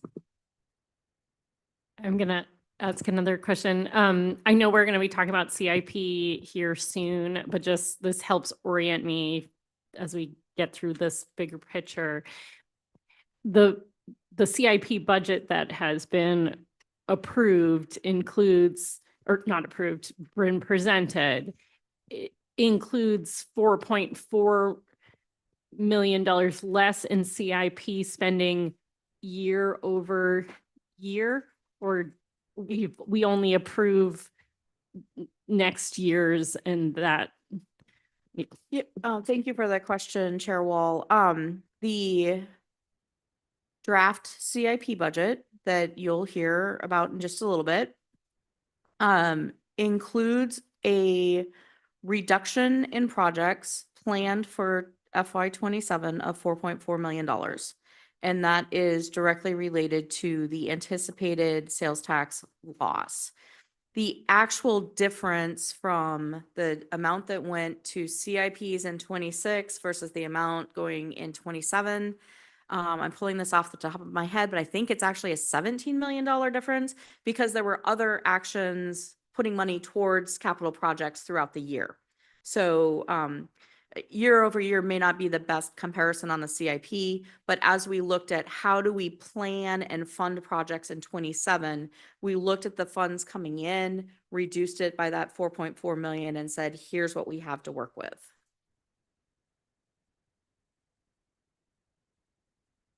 Okay, what you have in your packets is a fully exploded slide of this. So if you feel like you're looking at the wrong slide, you're not. But I thought it would be easier to talk about this in pieces rather than like try to point you to places. So on the screen, I've hidden some components of this slide. I want to talk about our revenue first. So we have property tax not reduced by the $1 million, right? So that's an increase of $110,000. We have the sales tax dollars that are coming to the operating side of the house, which has the reduction built in of the $6.6 million plus the $3 million of that portion of softness that's applicable to the operating side of the house. We've got our state sources at 4.2 million, which is a little less than last year from an operating perspective as we're seeing grants go down. Federal sources is actually almost about the same. Charges for services, a little bit more. Other revenue is out there. We've got our investment income that's greater than the prior year. Our cost allocation, which is non-general funded operations, pay back the general fund for the central services that are provided to those organizations, whether it's law, support for you all as the assembly or respective boards, the manager's attention, finance, HR, all of those general funded central kind of services. So that is $8.1 million coming into the general fund. And then we have $10.9 million of support coming in from other funds. All of that is detailed out on page 41 of your budget book. If you want to see the support from other funds, we can look at that. But in all, that gets us to about $140 million. When we look at our expense side, I've got the school district. This is the amount that you have traditionally funded to the cap and the amount above the cap that was funded last year. Again, the direction was not to change that. So that's built into your proposed budget. We've got all of our personnel expenses, which include the approved MEBA, PSEA, and UNREP wages. It also includes an estimate for the IAFF, which is not yet finalized. 35 million in different commodities, services, supplies and services. The assembly grants is at 7.4 million. This is your partner agencies, the operating side funded at the same level as last year. So if you look across in the budget book, some of those numbers are less because you did approve some one-time funding for some of your partner agencies last year. And this is just the general fund component of those. A little tiny bit of capital outlay and $2 million of support to other funds. So that is the expense side of our budget. That leaves us with using $7.7 million of fund balance for operations and 2.6 for one-time expenses. That 7.7 million is much greater than the 1.2 to $4.2 million that we talked about in December. If in fact you achieve only the 2 million, the bottom side of the instruction that you gave yourself, we would be using $5.7 million in fund balance. If you go to the high side of the task you've given yourself, we'd be using 3.7 million of fund balance, which is back in that range that we talked about in December. So this is the slide that you have in your packet, but I wanted to kind of walk through that in pieces and build on it. Are there questions on this before we move on to talking about our fund balance?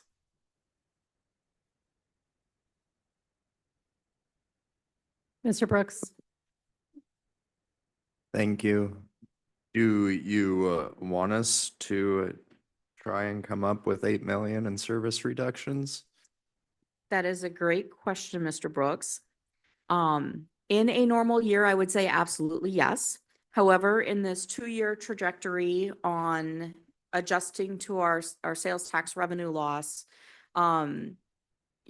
I would say not $8 million of reduction. I think if my opinion, if you can get closer to your 4 million of the $2 to $4 million that you gave yourself, then you're landing in the high side of what we were anticipating on spending.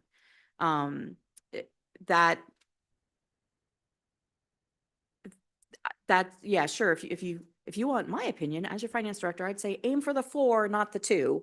But I know that's also super hard. We definitely need to at least hit our 2.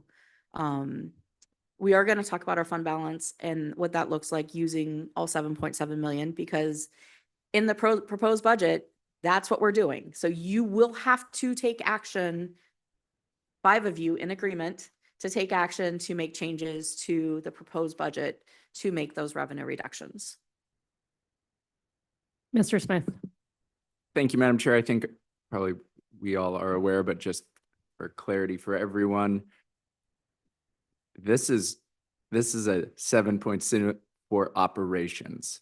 Correct. So if we make a reduction like selling a building and we get 2 million, but it only costs $100,000 a year to operate, that is only saving $100,000 in operation. So this is like ongoing cost of a thing Yes, we do need to focus on making ongoing reductions because our revenue reduction is ongoing.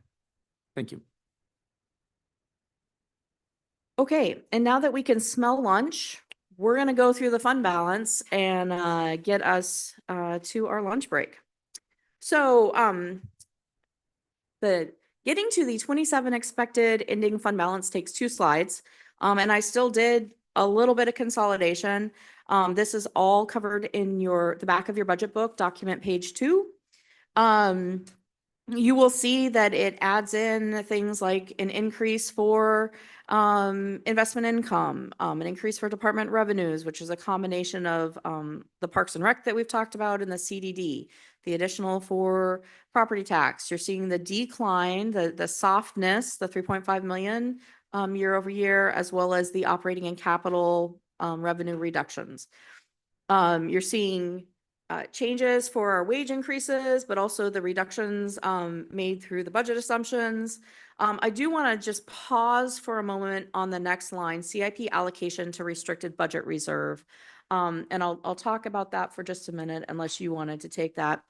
When we, part of the process of the CIP budget development, I have a responsibility to the engineering department to say, here's our expected sales tax.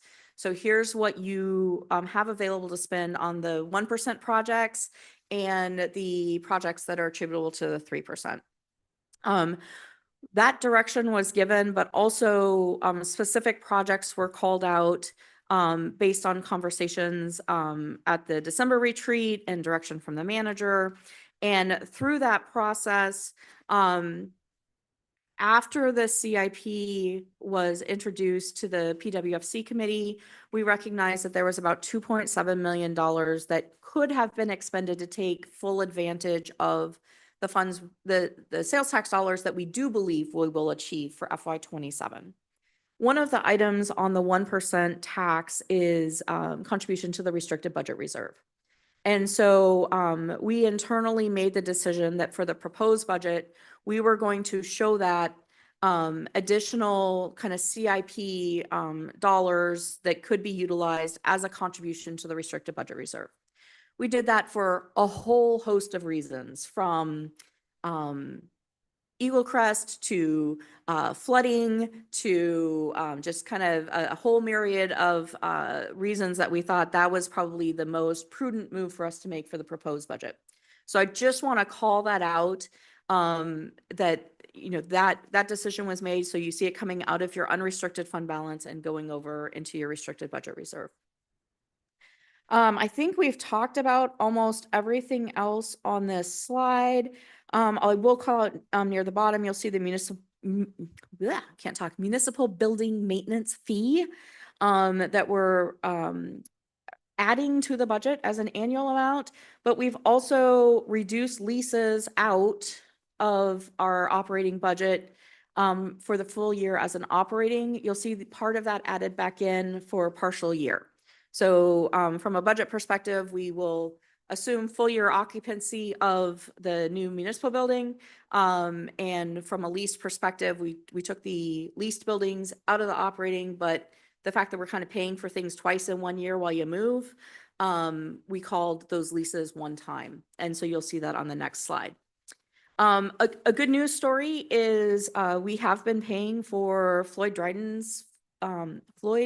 facility maintenance out of the general fund. With the lease that we have in place now, that maintenance is fully covered through our tenant. So that's a good thing for the general fund. On the non-recurring side, we have called out, just given the direction for the manager's proposed budget, that the full deficit for FY27 for Eagle Crest would be funded through, or would be, that deficit amount would be set aside out of the restricted budget reserve. So it reduces your restricted budget reserve in this presentation. And I think we've talked about most of these. We did make a one-time FTE addition, if you will, of 3.84 FTEs, and noted this as one time. And this is related to the new apprenticeship program that CCFR did in the last year. They used salary savings, vacancy savings in order to do that, but it's been really positive. And so we wanted to make sure they had funding to do that if they needed to.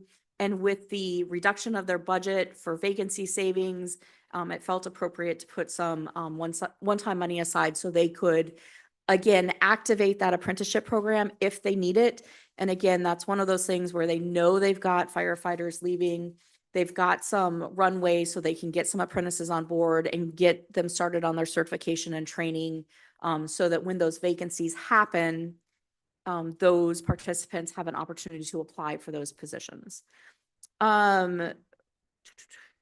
Yeah, and then we've got just kind of a myriad of one-time costs that were large enough to note separately. So at the end of FY '27, we are anticipating your total use of fund balance to be 10.3 million. Again, 7.7 of that is related to operating. The rest is related to one-time. You would end up with $10.4 million in your unrestricted fund balance. In the blue at the bottom of the page are representations of 3 things that are outstanding in flow right now. We just wanted to acknowledge those. They total about $1 million, so that would reduce you down to 9.4 million if all of those pass as is.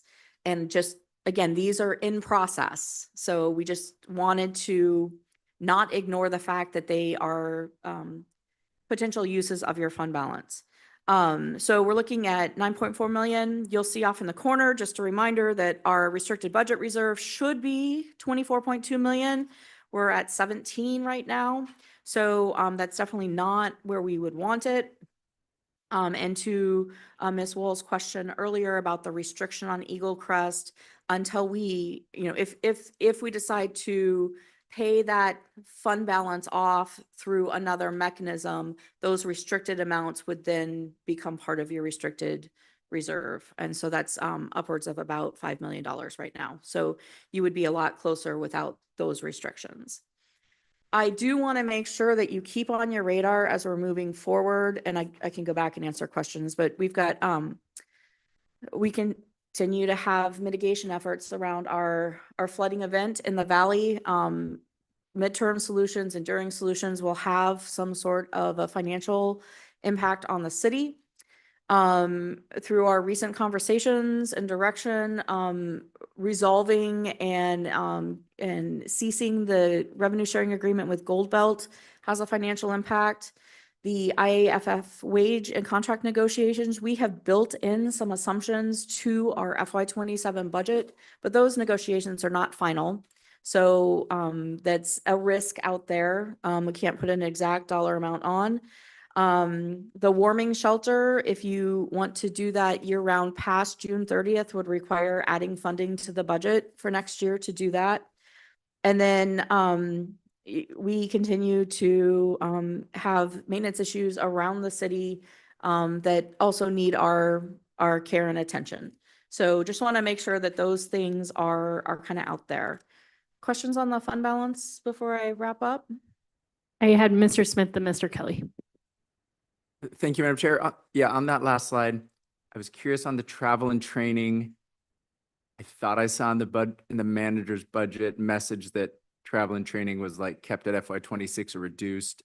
Anyway, just to me, this show, yeah. So operating travel and training, absolutely. But there are some one-time trainings. So just one that I can recall off the top of my head, we've got, and it wouldn't come out of this fund, so it's a bad example, but it's the one that pops into my head. We have a brand new risk officer, and there is some training that person should go to as part of their new position. So we do have some training that isn't required annually, but either because somebody is new in a position or it's on a cycle where we've got some people who need to go through a certification that was treated more as a one-time expense and funded as one time. Thank you. I will just add that overall, we did go down in travel and training, and we have in your supplemental materials a 3-year look at travel and training by department when we get to reduction conversations. Which you will get over the lunch break. Mr. Kelly. Thank you. You mentioned that some of the leases for some of the buildings that we have are treated as one time because we're moving into the new municipal building. I'm, I guess, wondering how long we're budgeting to be in those leases? Thank you, Mr. Kelly. That's a great question. We have budgeted 6 months worth of leases for those facilities in which we must pay leases, where we anticipate those staff being moved over to the municipal building.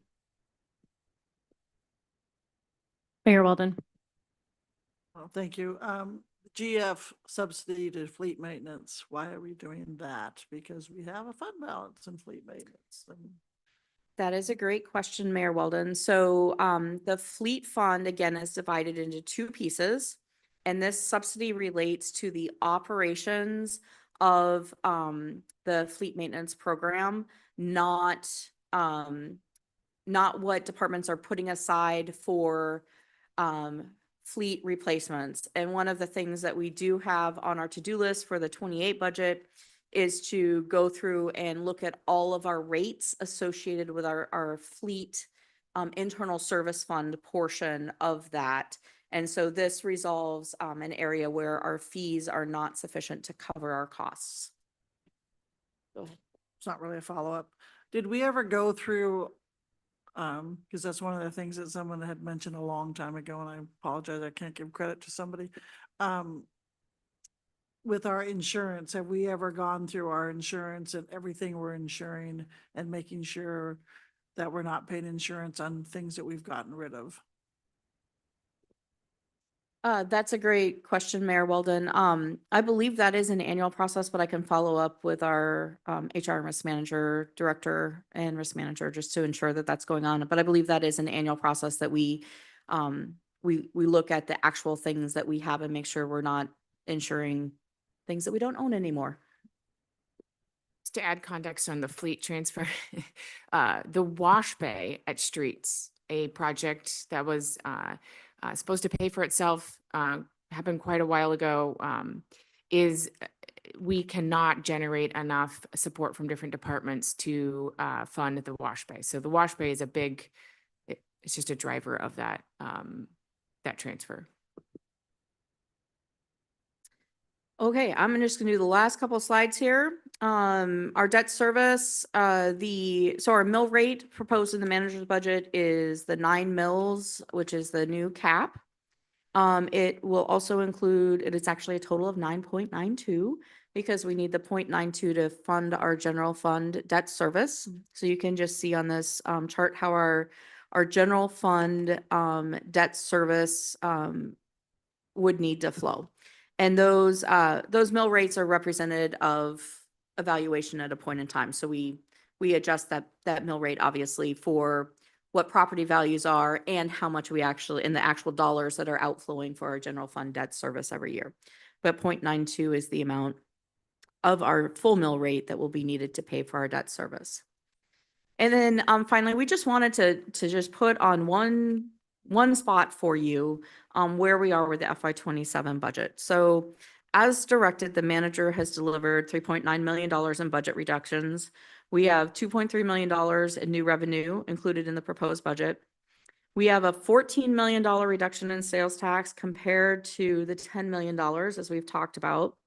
With the manager's proposed budget, we're using $7.7 million of the general fund to fund operations. That will go down as you make service reductions. And then 2.6 million in one-time use of fund balance for FY27. I just wanted to call out, so you've got a $10.4 million fund balance anticipated at the end of FY27, but you've got about $1 million in other things in play that would reduce. So if we go back to the fund balance chart, it's those 3 items at the bottom that are in play and process right now. And then remind you that the next steps in the process are your service reductions, which you assigned yourself $2 to $4 million.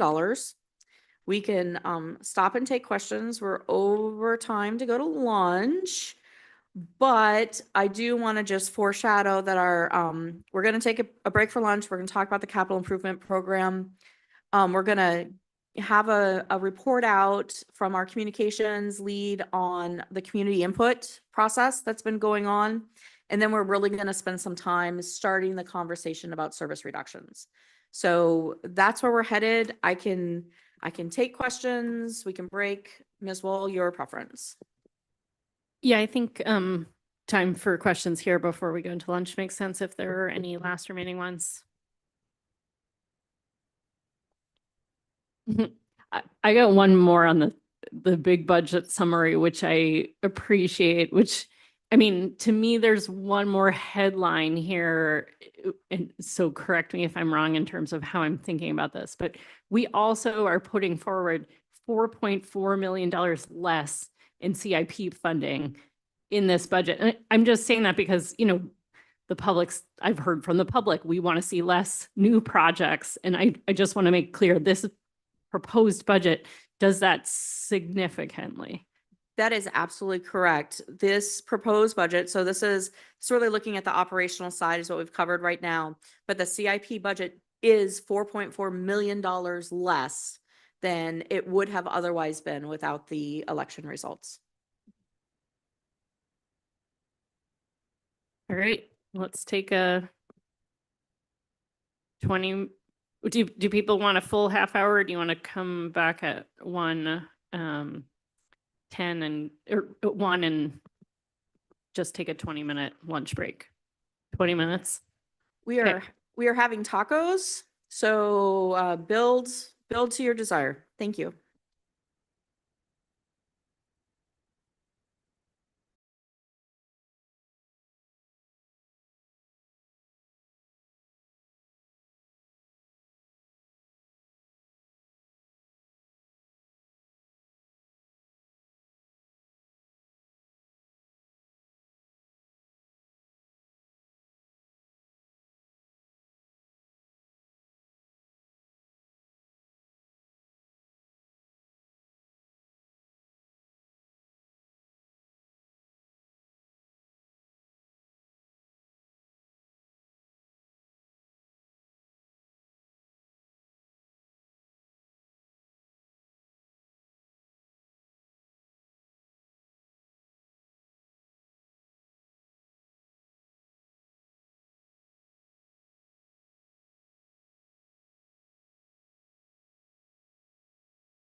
bring it back.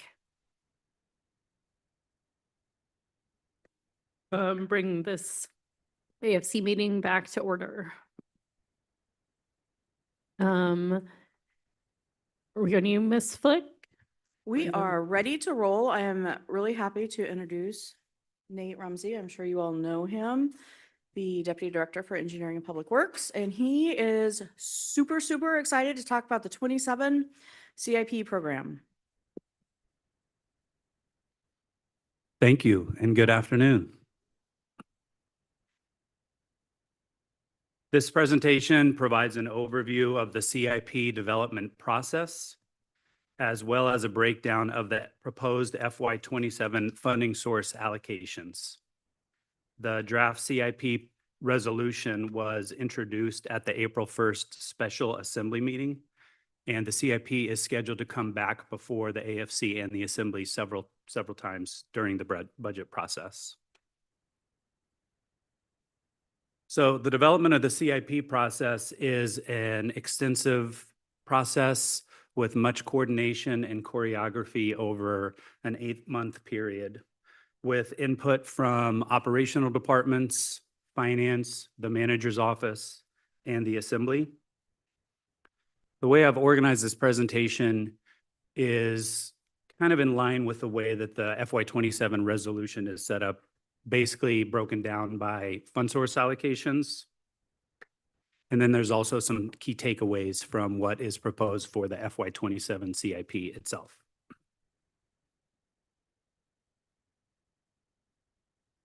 So CIP funding primarily comes from 4 categories, not including external funding sources.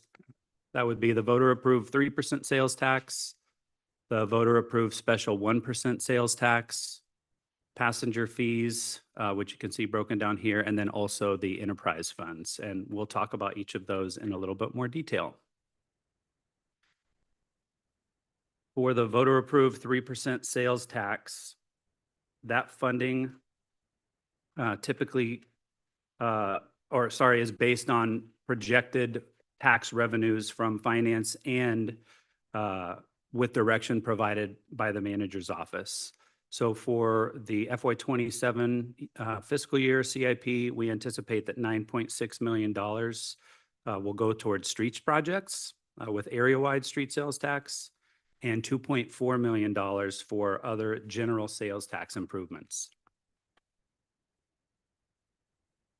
The general sales tax funds typically go towards projects and operations that don't have clear or dedicated funding sources.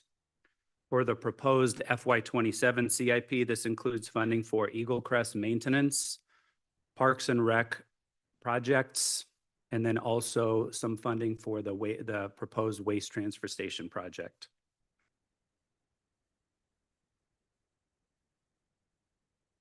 The area-wide street sales tax funds typically support streets-related projects. Note that for this year, similar to last year, some of that funding is also allocated for portions of water and wastewater components of street projects.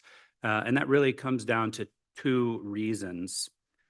First, it reflects both the opportunity to optimize funding and reduce rework while we're already digging up a street. And we know that there is a need to improve or repair underlying utilities.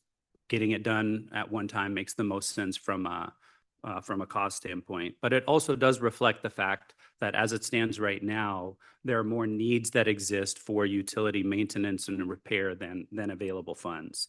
And so we're trying to identify those opportunities to optimize use of funds to meet multiple requirements and multiple needs. We've got a question from Mayor Walton. Thank you. I know when you redo a street, you redo the infrastructure underneath it. How often do we have to redo streets? And sometimes are we lucky enough you pull up the street and it's not needed sewer and water infrastructure replacement? Thank you for the question, Mayor. Ideally, we would plan that type of work out in advance. We do have we do have mechanisms in place to try to identify in advance where we know we may have failing systems. Sometimes that's because we get a leak or, there's that direct evidence of it. But we do have maintenance programs in place to try to identify in advance where we may have failing infrastructure. Additionally, through the inventories that we have of our utility systems, we can anticipate the life cycle of those systems, and so we try to preempt those where possible. I did see that Director Koch came up as well, and would love to have her weigh in on it. Thank you. Thank you, Deputy Director Rumsey. I wanted to note that going into that CIP planning process, that we have our streets and utilities come together with the engineering department, and there is a process where essentially both streets and the utilities have their own identified priorities, and we try and find the intersection of most of them. And it's unusual that I'm not aware of an instance where the utility thought that there were utility concerns, and then we got underneath, we got into the construction, and then actually they didn't need to do that utility work. But that's part of that kind of interdisciplinary planning and identification of priorities. Mr. Steininger. So I'm trying to kind of quantify, how much of this 9.6 million kind of effectively is sort of subsidizing work that should otherwise be done by the utility. And when I look in the book on page 5, the kind of a correct assumption on this table, you have the Lakeview Court and the Chelsea Court, where water and sewer are called out as separate amounts. Is that kind of, if I added those up, would that be sort of a fair, here's what we're subsidizing from streets to the utilities? Thank you for the question. Yes, that is a valid assumption. So within that fund source, the funds identified within there are being pulled from the area streets-wide sales tax. So even if there are water or wastewater elements identified within that, that's all streets funding. That's correct. And I gave away my last book, so I don't actually have the book in front of me. Thank you.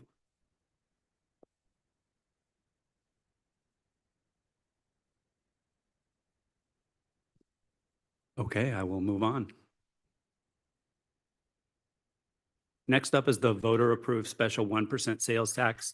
In the discussion and presentation that was taking place immediately before this, we talked about it a little bit. But those are funds set aside with specific identified projects that were approved as a part of that ballot initiative. Based on feedback and input, we have updated the list, which I'll show you here on the next slide, to try to pull down and make some adjustments based on projected tax revenues to account for the decreased amount of funding that would be coming to the CIP projects. As you can see here in the green highlighted cell or column for FY27, there were 2 projects that were identified for reduction for this year. And you can also see the addition of the restricted budget reserve at the bottom of that column for a total of $11.22 million and projected.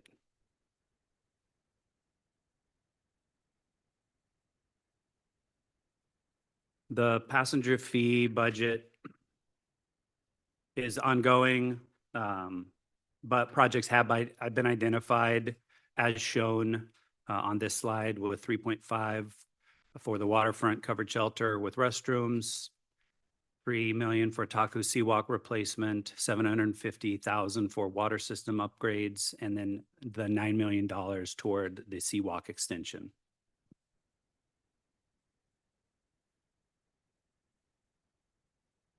Departments that generate revenue contribute their own funds toward CIP priorities, which are then also typically vetted by an associated board.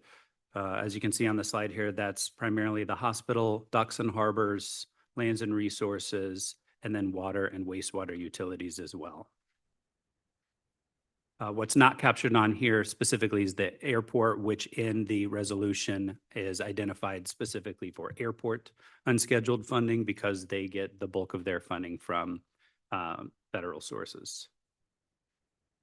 Oh, sorry, and that was a part of unscheduled funding. Lastly, unscheduled funding is identified primarily for transparency and for planning purposes. Often we will get projects that are more aspirational in nature and don't have an identified funding source, or are projects that require a local match in order for us to capitalize on that funding opportunity. For example, just such as grants. And you can see some of the examples here on the slide.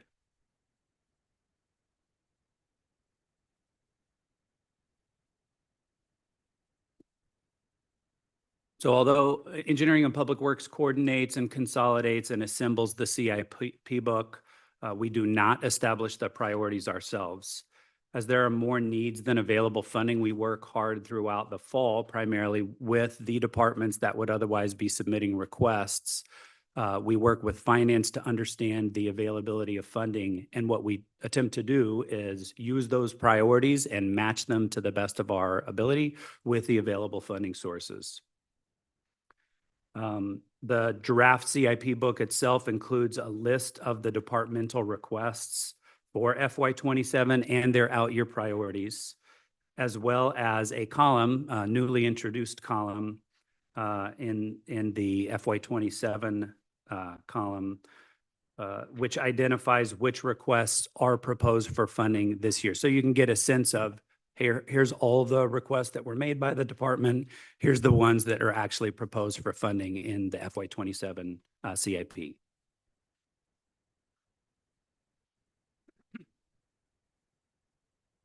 And then I'd like to just kind of wrap up this part of the presentation, giving some information about what that really looks like, how we're trying to take these funds and put them towards our highest priorities, and ensure that we're not going out and focusing our attention with limited CIP funds on new construction. So of the $23.2 million in sales tax funded CIP projects proposed for FY27, approximately 76% of that is going towards identified maintenance and repair of infrastructure needs.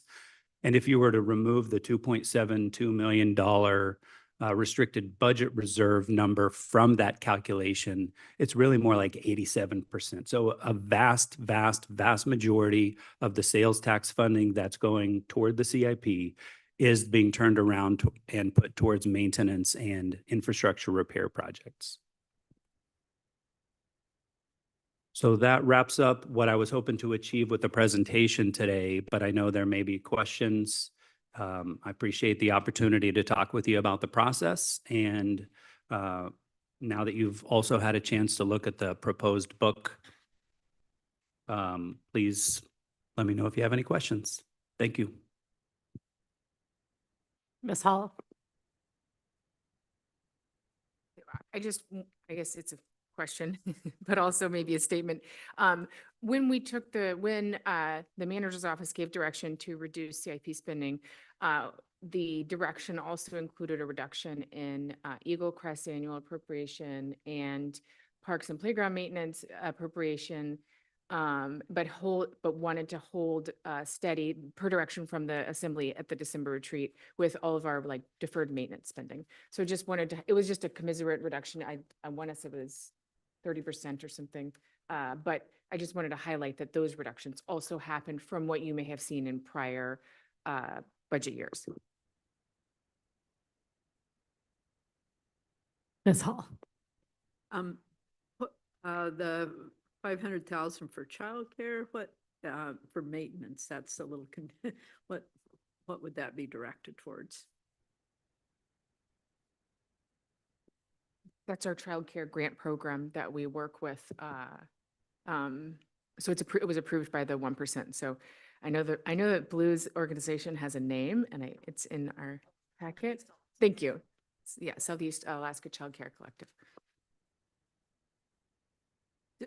So I could just add for context, the 1% includes projects as we traditionally think of capital projects, but it also included other things that required funding, such as childcare, the restricted budget reserve.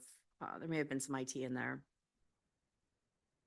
Yeah, I was just a little confused because when you talked about, maintenance, I thought, what, but anyway. I thank you. think this slide calls out the projects that are not maintenance. That's correct. Yeah. Okay. Sorry about that. So the identified line items underneath the $23.2 million would be those that we would not have categorized as maintenance and repair. The 17.75 at the bottom is a number that we use to calculate that percentage. But sorry for the confusion.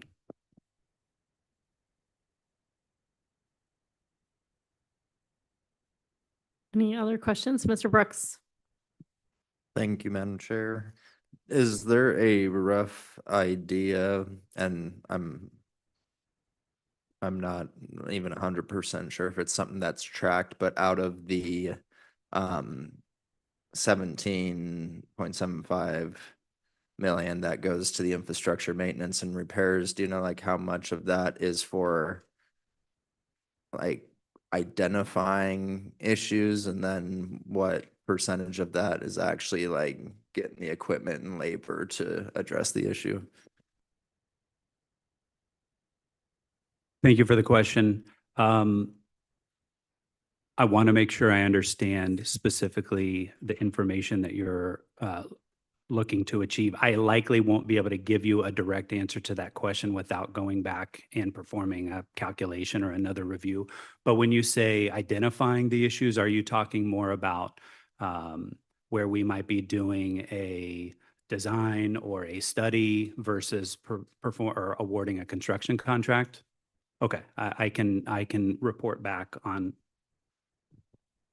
I will just add that most of this goes to deferred maintenance. Oh, we're not calling it deferred maintenance because maintenance exists all the time. Angie kicked me under the table. You didn't see that. Her legs are longer than you think. But so for example, for school district gets money for maintenance, Bartlett gets money for maintenance, CBJ gets money for maintenance, and we identify we have a pretty comprehensive process, and if you haven't seen it, I'm happy to show it to you, that scores and identifies those projects that need to be funded. And then those projects are chosen through that scoring process. That's at least for CBJ maintenance. What portion of then, we need to spend $500,000 on this boiler or $20,000, fixing this toilet over here is design and construction is, I think, the piece that Deputy Director Rumsey was going to follow up on. But I wanted to just let you know that for at least CBJ maintenance, we keep a running list that is constantly worked on between CBJ engineering and building maintenance. So these maintenance dollars, a lot of those maintenance dollars are more not quite routine maintenance or preventative maintenance because that's covered in our operating budget, but a lot of it is like the smaller projects. And then you'll have a few large named projects, like when we need to do a new HVAC system at a pool, or when we need to do a boiler replacement or a roof replacement, those become named projects. Or, generally speaking, what 10% of a total project cost is on design, then there's some overhead. And so, there's some like rule of thumb numbers that we can get for you too. Thank you. And it wasn't super critical or anything that I feel like that should be tracked or anything. It's just something I was wondering that it, is already, my mind just goes to like the Blackerby project, it's like you find that there's an issue somewhere and then like how much more gets invested into seeing just like how bad the issue is, or does it just address the immediate area or? Thank you for that. And I think you even pointed out, in some ways, it largely depends on how we go about identifying what the problem is. So if it were an unexpected failure of a system, we're going to go through a methodical process to try to understand the limits and extents of what that problem is, but then also come up with a solution that we think is going to make sense. So obviously, in a case like that, there will be both an immediate repair effort and a longer term repair effort. So the overall cost may be a little bit more in those circumstances, but that's why it's really important for us to have preventative programs in place as well.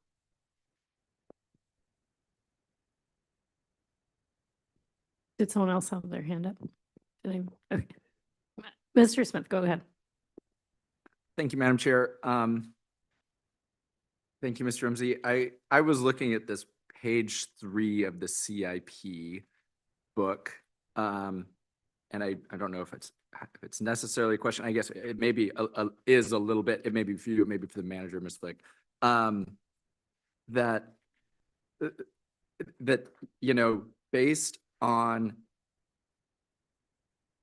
revenue reductions, you know, due to the ballot measures, you know, it looks like, you know, 1% voter approved projects should have been reduced by 2.2. And then, you know, I guess if you're applying it out, and then and then roads, drainage, retaining walls, sidewalks, stairs, other CIPs should have been reduced by 2.2. It looks like, you know, this year, and this was the direction of the retreat, the 1% was reduced by about 3.5. And there's these other things, parks and recs, maintenance, Eagle Crest, streets, drainage, pavement management, reduced by, I'm looking like 800K.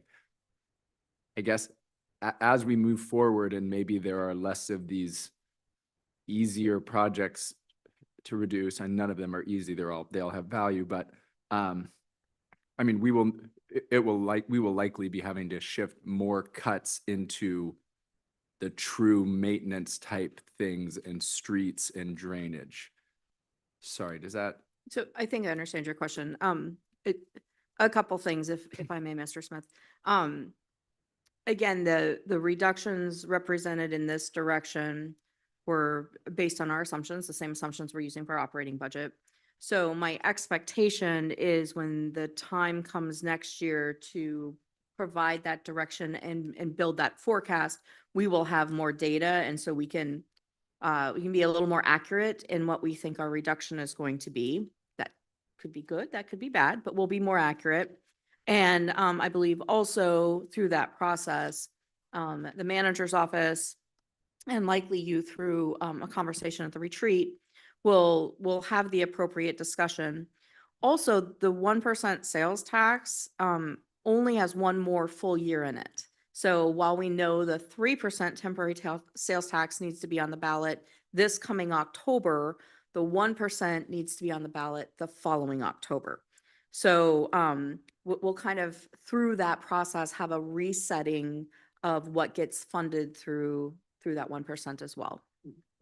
And I'm happy to do a little foreshadowing for you because I did the exact same thing you did. I was like, what am I going to suggest cutting next year?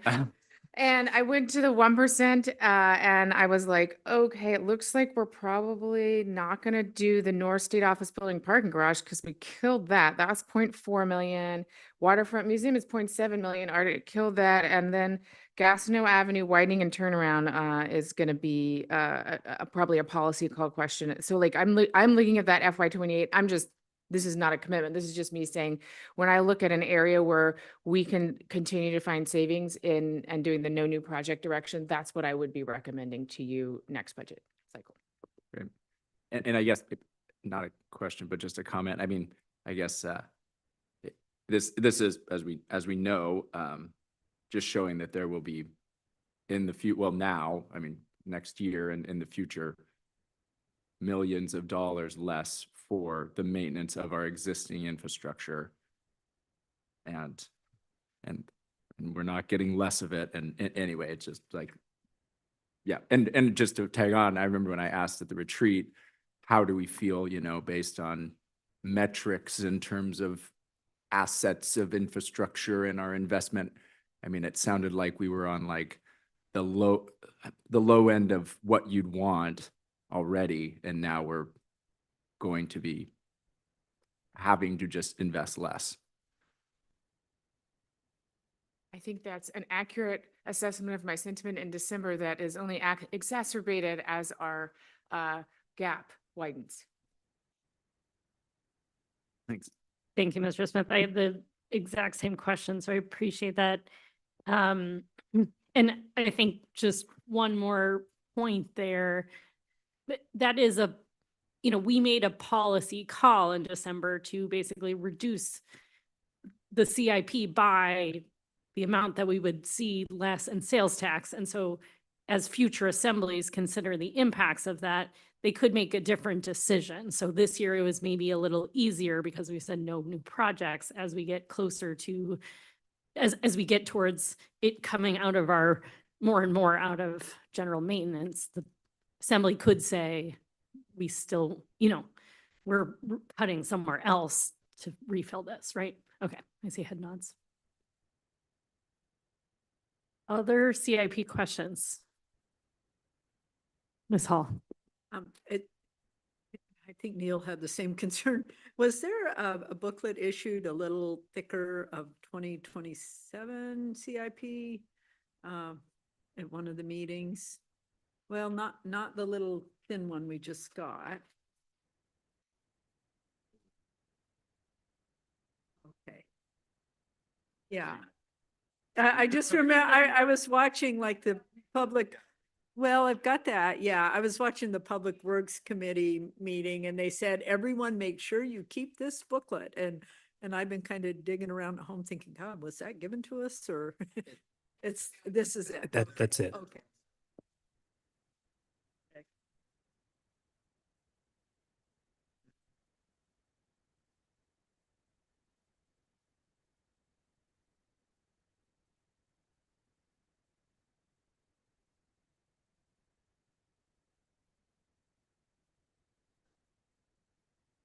Is that everything on oh, Mr. Steininger?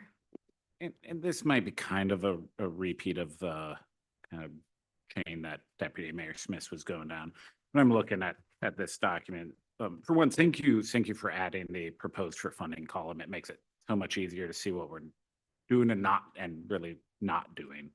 When I look on here at page, it's from 35 to 37, but kind of line I'm looking at is says streets division total. The 6-year CIP in 27, really the amount asked for was $20 million and we're funding $9 million. And so I guess that's kind of to the point of Deputy Mayor Smith's comments about, we already were at kind of the bare minimum of what we wanted to do. Am I interpreting those numbers correct? That like if it was, here's what we really should be doing to maintain our streets, you'd be at $20.3 million, not $9 million in the streets division. Is that right? Thank you for that question. I think it's a really complicated question. There's a reason why we ask for out-year priorities as well, because we do understand, I think everybody understands that there are more needs than dollars available. So we don't specifically direct departments how to submit their requests to us necessarily. We do have conversations with them. We want there to be consistency amongst how those requests are being considered and submitted. But I think really that's just a reflection of two things. One is there are more needs than available funds, but there does come a point if everyone asked for all their out-year needs in one fiscal year, we also couldn't do that just from a capacity perspective. So it's hard for me to say with a straight answer exactly how to interpret that, but I think both of those things do compound into the situation. In this particular case, I will say there are very likely streets projects that we would love to get done this year that we can't for the funds availability purpose. Does that help? And follow up, even if we hadn't had the ballot initiatives passed, if we had the amount we had anticipated before, there still would be projects that you would like to get done this summer that you can't. So we already were kind of at a deflated level of support for streets maintenance. I think that that's a fair statement. Thank you. Mr. Smith? Thank you. Again, just kind of on this and, I think we all are realizing and know the issues and hoping we can do the best we can to not fall into a massive deferred maintenance pit. I mean, I'm sure we're already in one anyway. I guess, with the like pavement management, to me, that's just like, some of these are, rebuilding things. None of them actually, I don't think look new, but like, do we know that if like either $1 million or the 733,000, are we continuing to lose ground year after year? Like we're repairing this much, clearing up this much road I don't know how you track that, I suppose, but I'm just kind of like, are we gonna just continue, we'll just continue to lose ground at that funding level? Anyway. Through the chair to Assemblymember Smith. For area-wide paving, we do have a pavement management program. So there is some, sort of like a preventive, it always, even in good times, we're looking at, there's a periodicity that you anticipate that you're going to have to get back to a particular street. We do some monitoring of the different streets every year just to see if, sometimes even if something's on a 20-year cycle for various reasons, you could see more deterioration in one street and less deterioration in the other street. So it's not just pure periodicity, it's also kind of in the field monitoring. But I think your bigger point is correct in terms of as we anticipate that we'll continue to get squeezed because of this budget shortfall, we're gonna fall a little bit behind. There would have been other projects that we maybe would have done in a particular fiscal year that we're just pushing out one more fiscal year. But even in a good situation, we would have always had that 6-year CIP where we're anticipating out, a project that might not be needed for another few years. But they're always trying to have a big picture schedule of that kind of preventative maintenance. And then every once in a while, things will pop up that we hadn't anticipated, and we have to shuffle things around. Does that address the question? Mr. Steininger. Thank you. And I'm going to apologize. This might be a little bit of a tangent, so feel free to tell me to shut it. Just with the heavy winter we've had, there's just seems to be a lot more potholes. And, kind of within this context of available funding, how should we be, setting expectations amongst the public for response and fixing just that kind of really surface level pothole fixing that we do in the spring every year, but it's going to be more this year. Through the chair to Assemblymember Steininger, you're absolutely correct. And I know that Assemblymember Brooks actually just asked a similar question to me. So it's at the top of people's minds. Yes, this is a particularly difficult year with the roads, with the bad winter that we had. And it comes back to, there's a little bit of that just in the field knowledge. The streets crew are, as you might imagine, are very aware of the different streets and the various conditions. We don't also have opportunities for the public. They call us. We have a form on our website where you could report particular potholes, and we encourage people to do that because there's just more eyes on the road. And to some extent, what they do with their available budget is they're just categorizing, what is the worst potholes, and we also generally keep in mind what are the priority streets. So if it's like Riverside or Main Street, some of that priority thinking that we go into when we think about prioritization for clearing snow, those are the more major roads. Also, that goes into that sort of priority thinking. Never a tangent when these are the things that the public most notices. So thanks for that question. Anything else on CIPs? Okay, thank you, Mr. Rumsey, for being here, and Ms. Koch. We appreciate you.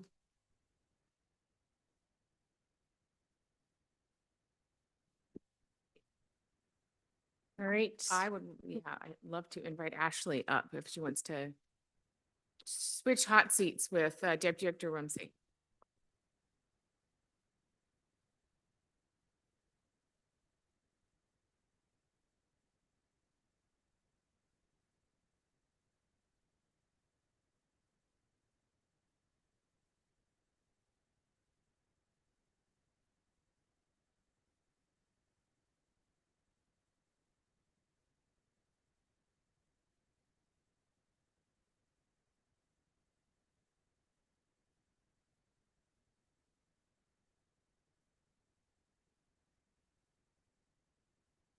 This is now my full desk, so.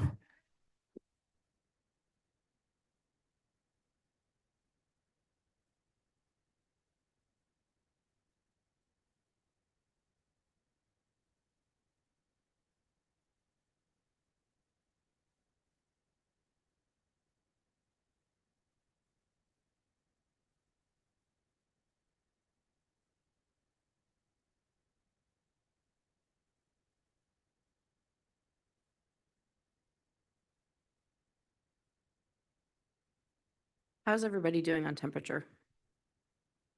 Oh, we are okay. I think it's really warm, but that's okay. No, if you guys are good, I'm good.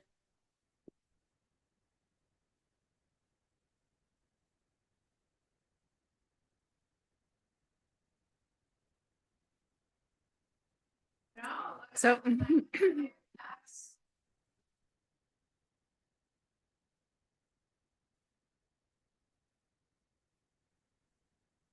I think we're ready to begin. Go ahead, Ms. Flick and Ms. Heimlinger. So we're really excited to turn the presentation over to Ashley, who has been working diligently alongside a lot of us to engage the community on the issues at hand. Thanks, Angie. And before I get started, I just have to make sure and express my gratitude to Angie and her team for supporting all of our communications on this. We can't communicate about the budget without the budget and the information behind it. So her work to help us and the community understand it has been hugely valuable. So I'm Ashley Heimlinger. I'm the Communications and Engagement Director, and I work with an incredible team of Phil Hibshin, Tasha Elizarde, and Charles Williams, who helped put this project together. Back in, I think it was November of this last year, you all sat together sort of considering the impacts of the ballot propositions. And one of the first things you said was, we need information from our community before we can tackle this. So you sent us out to gather that information and input, and here we are.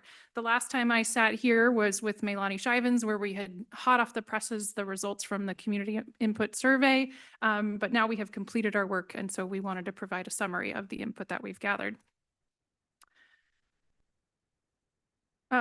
This is a little bit of a roadmap on our journey. This should all be familiar to everyone here, and the red star represents sort of the we are here moment. And now we're passing the information on to you. As a quick reminder, sort of the core data piece of this effort was the Community Compass Survey. It was designed to seek guiding principles from the public, not necessarily specific budgetary decisions, to inform community priorities and your decision-making. Our goals were to keep it concise, accessible, and replicable. And we had a pretty impressive 4,400 respondents, and the final results were weighted by both generation and geography to make sure we had a truly representative picture of the community. Starting on February 18th, we launched the Community Compass workshops. This was more of a resource allocation exercise that instead of focusing on priority and service levels, it looked into departmental budgets that were funded by the general fund specifically. And then we also created an additional input form. This was an anonymous open comment form. We just wanted to make sure if someone had a thought about the budget, that there was an opportunity to share it. They can always email the Borough Assembly, but this allowed for anonymity and just one more opportunity for members of the public to share their input. We received 125 responses, and I'll speak a little bit about that later. And then lastly, our Assembly listening session is coming up on Wednesday. This is a dedicated opportunity for the public to come and speak to you, and we will also have an opportunity for the public to ask questions about the budget and budget operations.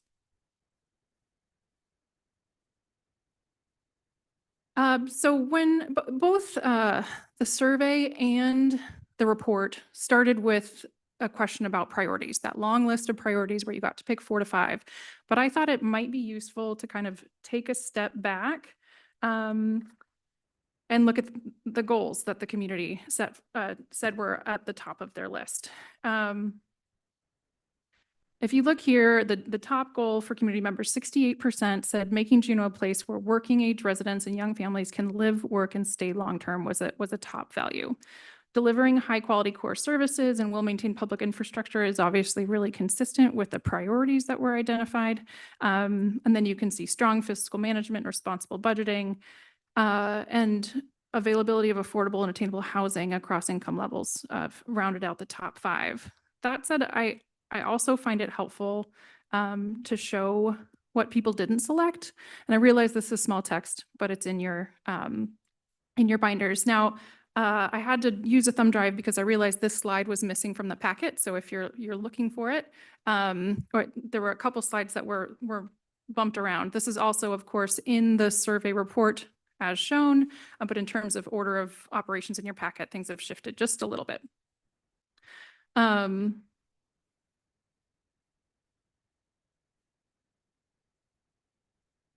I also really appreciated the demographic work that Meilani did in showing how different goals and priorities were represented across different demographics because they aren't necessarily consistent. There were some areas where across the board, I think this top left or in general, the making Juneau a place where working age residents and young families can live, work, and stay long-term was a top priority pretty much consistently across the board.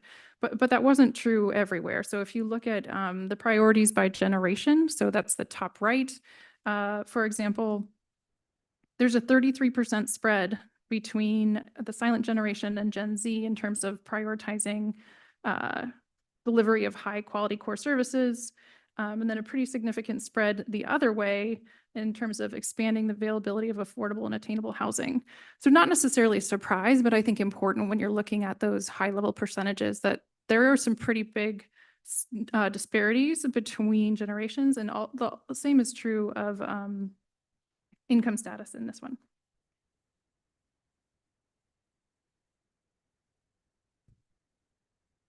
Okay, so this is the question we've seen the most. Streets, schools, and safety. That was the top 3 priorities that our community said were of high importance to them when selecting 4 to 5 areas of focus. Again, I think it's important to look at what wasn't selected and how those do or don't align with the lowest budget priorities. In both anecdotal feedback and in the 6,000 comments that we received, we saw a lot of input about how agonizing it was to pick 4 to 5 and how it wasn't fair, and there was a lot of frustration with being challenged to select only 4 to 5. So our advice was to select those that are most important to you, not necessarily at the loss of everything else, but what are those things that make your life in Juneau that you prioritize in your daily life here in Juneau. I say that just to acknowledge that if we had allowed residents to select as many priorities as they actually had, these numbers would probably be quite different.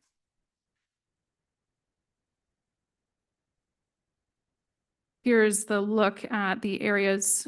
We asked folks, of course, what areas would you cut if you had to, or what areas would you be open to cutting? And they are a lot of places where they align with the priorities selected.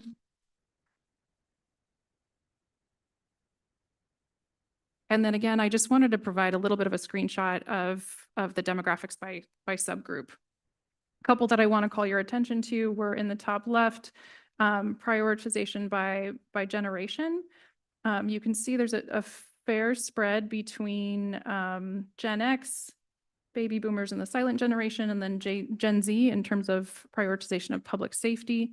And then again, a complete inverse in terms of prioritization of recreation facilities. Our Gen Z residents ranked recreation facilities really high, whereas the silent generation and baby boomers were on the other side of that scale. Revenue generation. I think this slide is incredibly interesting.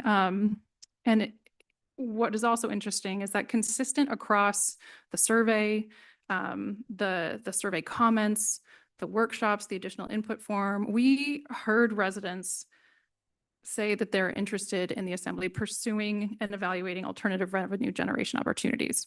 What I also think is particularly interesting about this slide is we said select all that apply, not just select one. So the fact that our survey respondent, that only 22% of our survey respondents selected no new or increased taxes users or fees, no new increased taxes or fees, I think is pretty significant because they could have selected all if they had chosen. So that I also wanted to make sure, and this again is in the report and it's in your packet, words matter. And when you just see property tax changes in terms of survey results, that can mean a lot of different things. But the survey itself included examples, which are shown here in the small text. So you can see what sort of examples the survey respondents might have been particularly responding to. I think that adds helpful and important context. Again, in terms of demographic spread, in the table on the left, if you look at, for example, increased user fees, and again, this might not necessarily be surprising, but sort of our middle generations, baby boomers, Gen X, and millennials, about 30% were supportive of user fees, but our Gen Z said that that's not palatable for them, that they may not be capable of coming along with those increased user fees. So the additional input form, as I mentioned, was open. We opened it in January and kept it open until April 1st. Again, the purpose was to provide an additional space for input. And also, if someone missed the survey after we closed it, we wanted to create a space for them to provide input. We received 125 anonymous submissions, one of which was removed for vulgarity, but there were no constraints on the number of submissions per individual. And I bring that up because as opposed to the survey, I wouldn't say that the input form was statistically significant based on IP addresses and timestamps. We can see that there were a number of repeat submitters and about 37% of the 37% of the comments came in on the last 2 days of it being open. So we had a little bit of a form bomb from a small group of people, but there were still very interesting and valuable comments received. Topics range from avoiding cuts to libraries, transit, recreation. A lot of it was sort of a plea to, please don't touch my favorite city service. Suggestions for support of public safety employees and flood mitigation solutions, and then suggestions to reduce spending on new construction, development, and infrastructure. I do think it's, important to note that over half of form submissions related to assembly actions regarding Telephone Hill. Many of those comments were received on the last 2 days of the form being open, but it was statistically significant enough to share here. Full comments are now posted on the Community Compass website if you'd like to read them in entirety.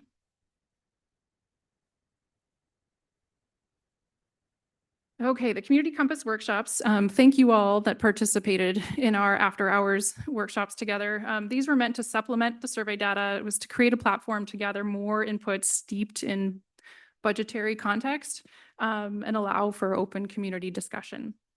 We hosted 3 workshops, one of which had to be rescheduled due to snow. And again, I just want to give huge kudos to Angie and to Phil Hibshin, who put the workshops together, and to the mayor for showing up at the workshops and providing helpful context to some of the conversations. We had 46 participants, which each workshop could have up to 25. They all filled up, sold out, however you want to explain it. But we anticipate a lot of the RSVP attrition due to the heavy snow. Just about every time we had a workshop, there was a heavy snowstorm just before. The insight provided was really valuable. But again, unlike the survey, not statistically significant due to they were by nature less accessible than the survey, right? There were limited dates and times. So if you weren't in town during that time, you couldn't participate. The time commitment and just getting to travel to those workshops made them less accessible for a number of members of the community. That said, they were very informative and provided really valuable conversations. So these should look familiar. This is sort of the basis of the exercise. We had cards for each of the general funded departments, and up the top, we related the general fund budget from FY26 and how that related to the overall budget for each department. And then we also shared some impacts of reductions. And then we looked to our audiences and said, based on the FY26 budget, help us cut $10 to $12 million. And we did that through the use of coins. I think it's important to note that this was a consensus-driven exercise. Part of that was to make sure we got it done before midnight, because not everyone, it was a hard exercise for members of the public, and it really took them to get into the groove to feel comfortable with making these cuts, but also to sort of emulate your work here and the difficult decisions that you have to make. So this is the results. For the first exercise, we asked them to cut 4 tokens from the board to represent the $10 to $12 million in reductions. What you see here is where those 4 tokens were taken combined from each workshop. You can see Eagle Crest and CIPs were the highest, followed by assembly grants. And then once you kind of got beyond assembly grants, the numbers dropped quickly.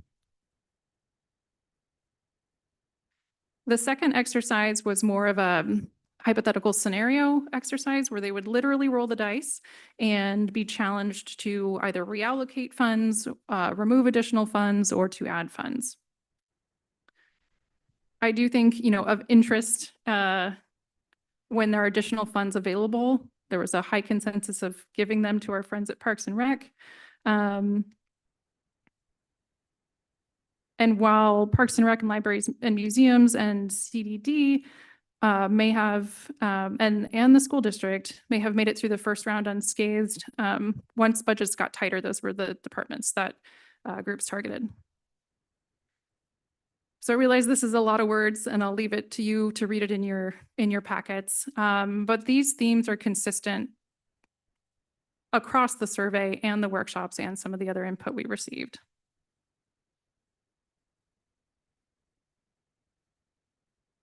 And then we got to meet with you. So this is a quick summary of what we learned from our conversations with each of the 3 groups of assembly members that went through this exercise with us as well. And there was quite a lot of consensus, not only among assembly members or assembly groups, but also with the most chosen options from the public workshops as well. All 3 groups in the first round opted for reducing spending in CIPs, Eagle Crest, and assembly grants. 2 groups also selected Parks and Rec, and then 1 group selected JSD for flat removal of funding beyond the cap. And that's sort of our overall summary of the public engagement process. I want to say thank you to you for letting us venture out on this endeavor. It was really wonderful to have these community conversations. I think we learned a lot and also have a lot more to learn. But any questions before I move on? Mayor Walden. So it was really interesting watching the people work on this. So the things I got out of it, I didn't say anything until I just made sure everybody had to do the bonus round. I just watched and I would answer questions if they asked, but I typically didn't know the answers to a lot of the questions I'd have to ask the people. The dilemma that it created for these groups was really interesting to watch. And we finally had to say, okay, you're not going to get to consensus now. You just have to vote. And they did not like that whatsoever, but we were running out of time. And it's like, well, this is our budget season. You're done. So it's kind of what Ms. Hughes-Canny's referred to earlier today, that perfect may not be the answer and what people can grumble about. And then the big thing is the bonus round, because that's our 3%. If we don't get our 3%, and it was very good for them to have to remove 12 tokens, which would be about what was equal to what our 3%. And a number of people said, if that happens, they're moving. Yeah, I thank you for bringing that up. I didn't include it here because we weren't able to get through the bonus round with all groups, but the bonus round involved the hypothetical scenario was the loss of the 3% sales tax, which was basically a removal of, oh gosh, I want to say 12, which was like 30% of the budget, 30% of the budget, which basically it wiped out whole departments. It was a different city, and we had to help residents resist the urge to like flip the table during that discussion. But I do think I'm glad you brought this up. No one walked away from the workshop satisfied, which was not our goal, right? But I think it was challenging, and it was challenging as facilitators, but also I think really valuable. Any other questions? Ms. Hall. Just to, with the original survey, not the extra one that was added, those comments are also available at the website, I think 4,000. 6,000 comments. Yeah, yeah. Yes, they're all, if you click on the budget survey report, the first 40 pages are the actual quantitative data of the survey, and the remaining 360 pages, I think, are all survey responses. A good question. The the reductions in the CIP that showed up both in the community workshops and the assembly workshops, I think are interesting because, you know, on one hand, we hear, you know, protect core services, maintain what we have. You know, I assume in my assembly group, and I assume the other ones, the token we took from there was really kind of the like, all right, we've got some projects that were new projects that we're not going to do. And I assume kind of in the public that it was like, there's some projects we don't like, so we can take some of that. But I think there's a broader point here that sometimes CIP is the easiest political thing to cut. Like people, if we choose $1 million less in CIP funding, community is not going to show up and testify on that. But if we cut a pool, they are. So as those discussions in those workshops, am I maybe correct to interpret it that there were projects people didn't like, that they wanted cuts, as opposed to like, this is the easy one to get rid of because we don't really know what it is? I think it was probably a mix of both. Generally, as facilitators, we try to, if someone mentioned a specific project, like, you know, there's $5 million, we reminded them that we're looking at annual operating costs. This isn't a 1-year thing. So what type of CIPs are you looking at cutting? And then we would walk through the CIP book with them, you know, and what our CIPs were for the year. And in general, across the board, it was it was what you alluded to, but it was the words people used were reduce new construction, new development, and new major projects, and focus on maintenance of existing structures. That was where they wanted the CIP to live.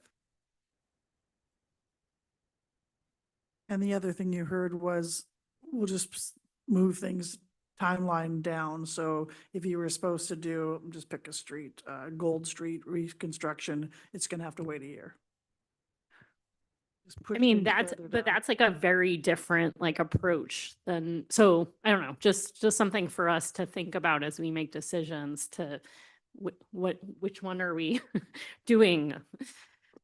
Yeah, and sorry, one other note on that. Again, there's just so much input gathered, but there were this second bullet looking to privatization or alternative revenue streams for other funding sources was sort of a justification for cuts in a lot of areas, one of which was CIPs. And as an example, you know, there were water and wastewater infrastructure projects included in the CIP, and there were suggestions to instead shift that to either a bond or to increase water utility rates to pay for that. So move it from general fund CIP and find other ways to pay for it. I got another question. I asked Ms. Shivens this when she presented the survey results. When I read the survey results, I was like, oh, you know, there's been corrections for lots of the demographics. So if Lemon Creek was underrepresented, you could kind of build that into the results to, you know, recognize more representation. But income level, for, you know, very legitimate reasons, it was not, you know, you couldn't adjust the results by that. And so I always assume when I see something like this that we're going to see underrepresentation from our lower income people. And so like, I just keep that filter in mind. And her response was like, I think we did a really good job getting representation from there, and which I believe you guys did. But do you feel like it's representative of our community on an income level, or is it fair for us to see the results through that filter? I think Meilani is definitely better equipped to answer that question than I am. I would say on the survey, I would, you know, I'm with Meilani on that and follow her lead. I would say on the workshop, I don't think that we had that level of representation. I don't know if that answers your question, but I do think, you know, there are other aspects of the demographics that are weighted that probably also align with income levels that could give you answers there.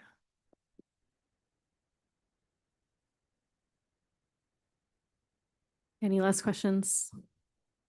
Okay, thank you so much for being here. Okay, that brings us to initial service reduction discussion. These guys have some more slides to share. I just want to say before we jump in, broadly, as we've been planning this time together, thinking back when we were in December and we're providing budget direction, it felt like there were a lot of things that we couldn't yet provide direction on because we hadn't heard from the public. And now we have done a robust process to get what I find to be very meaningful feedback that we can use. But I was like, I feel like we need a step before we go from this information to like motions on what we're going to have to cut, to have some discussion about where people are at in terms of how they want to be making those reductions. So like the intent of this time is not to like suggest any particular thing that's on your mind if you don't want to in terms of what a cut is, but it is to start to give each other a sense of the types of frameworks or things that are on your mind before we get to actually proposing some things, if that makes sense. And these guys are also thinking about that and have put together some things. So I'll let them talk about where they're at and how we can be helpful in this conversation as we move forward with service reductions. Thank you, Chair Wool. I think per your guidance, we're going to start with this first form or this first page, CBJ budget guidance, and walk you through that and then pause for assembly conversation, because the idea is that we get some alignment on these two next documents so that we can use these documents, you can use these documents as guiding documents for your decision-making process. We can also use them as tools to communicate with the public. Like, we've taken your input, your, time and attention, and the assembly is listening to it and is, this is part of that feedback loop. So they are these two documents in your packet are definitely connected, but different. The first one I just want to go over briefly so you can understand how staff got to making these recommendations as a starting place for your conversation. This is intended to be your budget input guidance for FY27. So these principles kind of reflect how you're building the budget, how you're thinking of not just reductions, but also kind of the approach to overall FY27 budgeting. And so to go through those briefly and how we came to those: one, protect core services. We list the core services that we saw in the survey and in the focus groups: street, schools, public safety, and utilities. The second item is pursuing phased reductions. Angie, Director Flick has talked about that a lot, but I do think this is an important thing to communicate to your public, because we're hearing from one section of the public, you don't need to make any cuts. And my answer to them would be like, well, there is reduced revenue and the assembly is definitely not panicking. And they're taking a prudent two-year approach. But then on the other hand, you're going to have people who are like, this is a painful process to make any cuts, and we're likely to come back next year and do it again, right? So just having people understand the two-year nature of this as you communicate with your constituents is important. It's important as we communicate with the public. Minimizing resident impact, of course, that's something that we're always struggling to do, right? Maintain quality of life. Maximize revenue and alternative funding. We really saw this through all of our community outreach, this appetite for revenue. And, you're certainly doing the work on foregone revenue. We've done a little bit of work on increasing fees. There's other spaces to increase fines and fees. And then the fifth one, prioritize disaster response and mitigation. I specifically put this in here, so I'm going to explain my rationale on this. We as an organization are spending so much time, political capital, opportunity cost, and dollars on GLOF response and mitigation. I want to make sure that that direction is just firmly reiterated by the assembly and by the public. And I feel like it is, and that it's a very high priority, but I want to acknowledge it right here in this guidance and give you an opportunity to, have that conversation, because it truly does feel like sometimes the most important thing that we do, yet there are so many other things that we have to do to keep the city running. And I'm hopeful that, after we get over the hurdle of like Army Corps of Engineers doing a lot of this work and a lot of our, phase one work that we're reinforcing right now, we can find a cadence that's a little bit more sustainable. But I just want to be very upfront with you guys about that commitment. So that's my introduction to this slide, and I'll hand it back over to you, Chair Wall. Maybe before I see if there are reflections, any questions on what she just presented? Okay, then I think the question that I'd love to hear from you guys, does this reflect your kind of principles as we walk into some of the decisions we're about to make? Is there anything here you think, and I assume these are meant to be in priority order loosely, or is it really just 5 things? It is just 5 things. Okay, It was okay, not good. priority order. Are there, is there anything here that you're like, that's not really what I think we should be focusing on, or are there things missing that you want to flag at this high level? Mayor Weldon. Number 3 is giving me a little pause, because I think we're going to attempt to minimize resident impact, but I know a couple of my things have to do with closing facilities, so there's going to be an impact. So we will attempt to minimize, but the people are going to see the impacts. I mean, you just heard Director Wheeler say there's going to be a increased cost to all the recreational facilities. So there's going to be some impact. So we'll try to minimize as much as we can. But the fact of the matter is we've lost $10 million and we have to come up with that. So. Mr. Brooks, then Mr. Smith. Thank you. And I'll just kind of tag on to what the mayor was saying there. We should always, be looking at the ways to have the lowest impact to the quality of life for the resident. But as far as using it as a driving factor for decision making in this specific scenario is where you have to tread carefully, I guess you can say, because an impact is also subjective depending on who the person is and what the circumstances. Mr. Smith. Thank you, Madam Chair. Just kind of off the top of my head, I agree. I think on the resident impact thing, we're doing our best, but there will be impacts. The maximizing revenue, I appreciate the sentiment. I think we all imagine you get it, but we do know, of course, there's only so much you can charge someone to go to the pool before they don't go to the pool, or if low income, if people that are, if it's so expensive that, a group that maybe that's an attainable recreational activity for them can't go, it's like, that just doesn't make, it doesn't make sense to me. And that, and I know that's not what you're proposing, but anyway, just kind of keeping those kind of, there are some services you can only get so much before it's either, anyway, it doesn't function, or it doesn't actually serve. One thing that I have in mind, I think, is the best way to try to summarize it, I guess, is if we're going to do it, we should do it. It should be done well. And if I'm not going to propose, every department take a 8% cut across every little unit, and just because that just, we know the reasons why that just doesn't work. You lead to other issues. I'm looking at we should maybe stop doing something.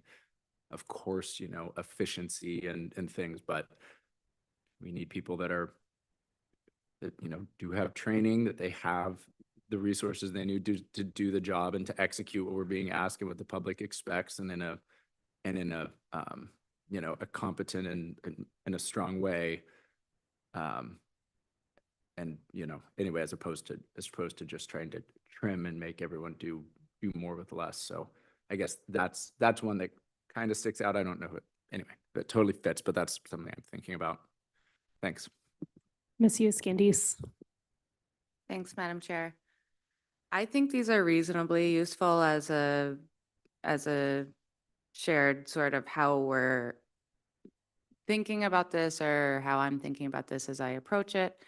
I also think this is something that has limitations because there's so many sub in here, and then those, depending on how the future unfolds, both in realities, like how our assumptions are and how wrong we are or not, and how the decisions we make will create downstream impacts.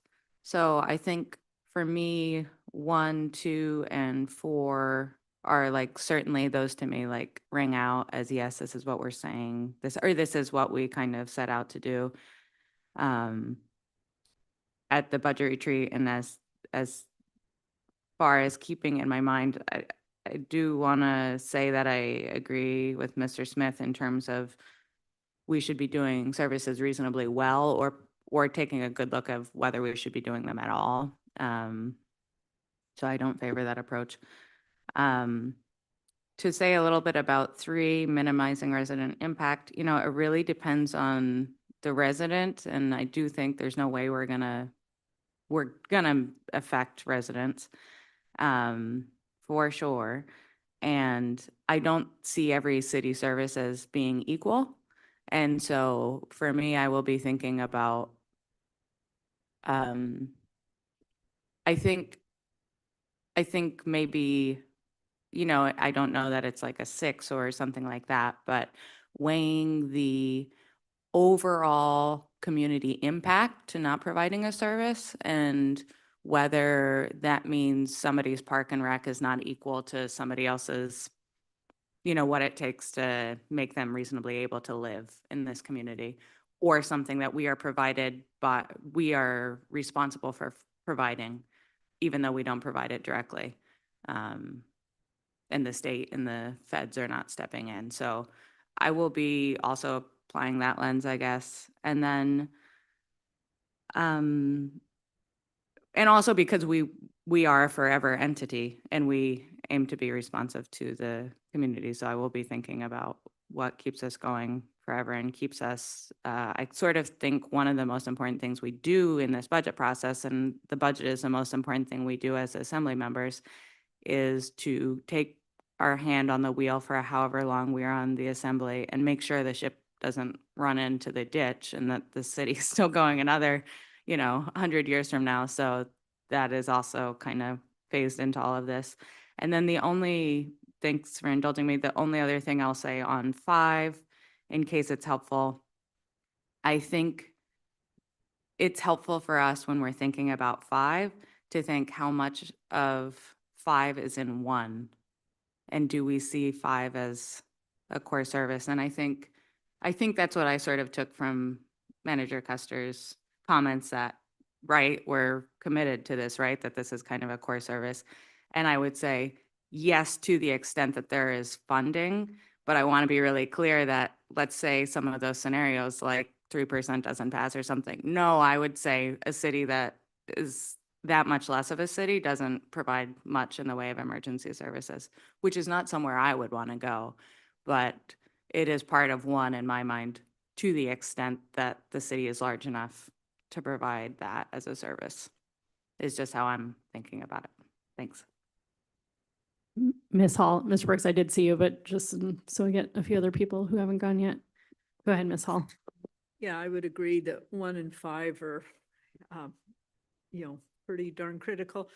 Number 3, like the mayor, gives me a little pause, because I think this was a vote of the, you know, of our community, and this is the very reality, the reality of that vote. And if we're going to preserve existing quality of life for families and working age residents, I would say, why the heck not seniors too? And so you know, very important to keep in mind our rapidly growing senior population. And yeah, so I wouldn't single out any one group on who we need to preserve existing quality of life for. We'll do the best we can across the lifespan. Mr. Brooks, the Mayor Weldon. Thank you. And I had a comment about number 4 and, you know, that definitely should be, a focus to help with the issue that we're facing right now. But just as far as the options that were listed under those for these types of outreach and stuff on the base level was really just like, you know, create a new fee or increase existing fees or taxes just in a bunch of different ways. And I'm hoping within that, there's also a focus on, you know, leveraging other city resources and assets, like, you know, not necessarily increasing what's collected from the existing pool of property owners, but increasing the number of property owners so that we can collect extra funds that way. And, you know, I just didn't see that in any of the options for the community outreach, but I feel like that would have been a more popular avenue as opposed to, and it's also something that just periodically should be focused on to compensate for the amount of properties that get removed from the property tax payroll through recent, you know, private business acquisitions and things like that. Mayor Weldon. So the thing that surprised me the most from our public surveys in the workshop was the appetite for increasing the revenue. Because if you just looked at the ballot measures, you think everybody was telling us that they they wanted us to work less with revenue, but listening to the conversations, don't know how to say this nicely, but a lot of people didn't realize that's what they were voting on by changing that. And that's not, it's just, for whatever reasons, that's how they voted at the time. And so increasing the revenue was a surprising thing from both the survey done by Ms. Shivens and then listening to the groups. So during this course, it will be good to have public say, well, if we have to, I'm using Ms. Wall's term because I'm not suggesting if we had to close a pool, are people willing to pay more in other areas so we don't have to, and it's significant pay, just so you know, it's not pay $1 more to go into the pool. It would be, you're gonna have to pay more. So, but in the survey, we did say some property tax changes that we possibly could look at. So it'd be interesting to look at some of those. Ms. Hughes Candius and Mr. Smith. Thanks, Chair. It's sort of a throwaway thought, but inspired by Mayor Weldon's comments. I do think it's important and behooves us in this process to remember what the ballot measures were, because I think for a while we've been carrying around, this is how this affects us as an assembly. This is what we'll have to focus on because this is the revenue hole. And then possibly making jumps in what we're connecting that to value-wise or otherwise. But really the thing that people voted on was, do you want to take sales tax off of two expenses that we all have to live? And so I just want to keep that a little bit in our mind because that was something past assembly. There's lots of reasons to vote for that, and they don't necessarily equate to cut services, even though that's how we've got to figure out now what to do. But there could be other reasons to vote for that because you think it's morally right or whatever. So, Mr. Smith. Thank you. And I was kind of thinking of the votes themselves. I mean, and every voter will be different. I mean, but the questions before them were, you know, cap the mill rate, and there was, you know, $1 million-ish reduction. Do you, removing sales tax on certain things, and then a seasonal sales tax proposal that, you know, we know how those votes went. So, but those were the questions before us. I guess the other thing that I am thinking, especially after this presentation, is, and I've never had to really get here, but on my time on the assembly, but, you know, looking at the math, there is a chance that we will be at a zero or a very low, like, fund balance, I mean, a general government fund balance. We have the restricted budget reserve, but we could be, depending on courses of events, we could be getting to low single digits to nearly zero.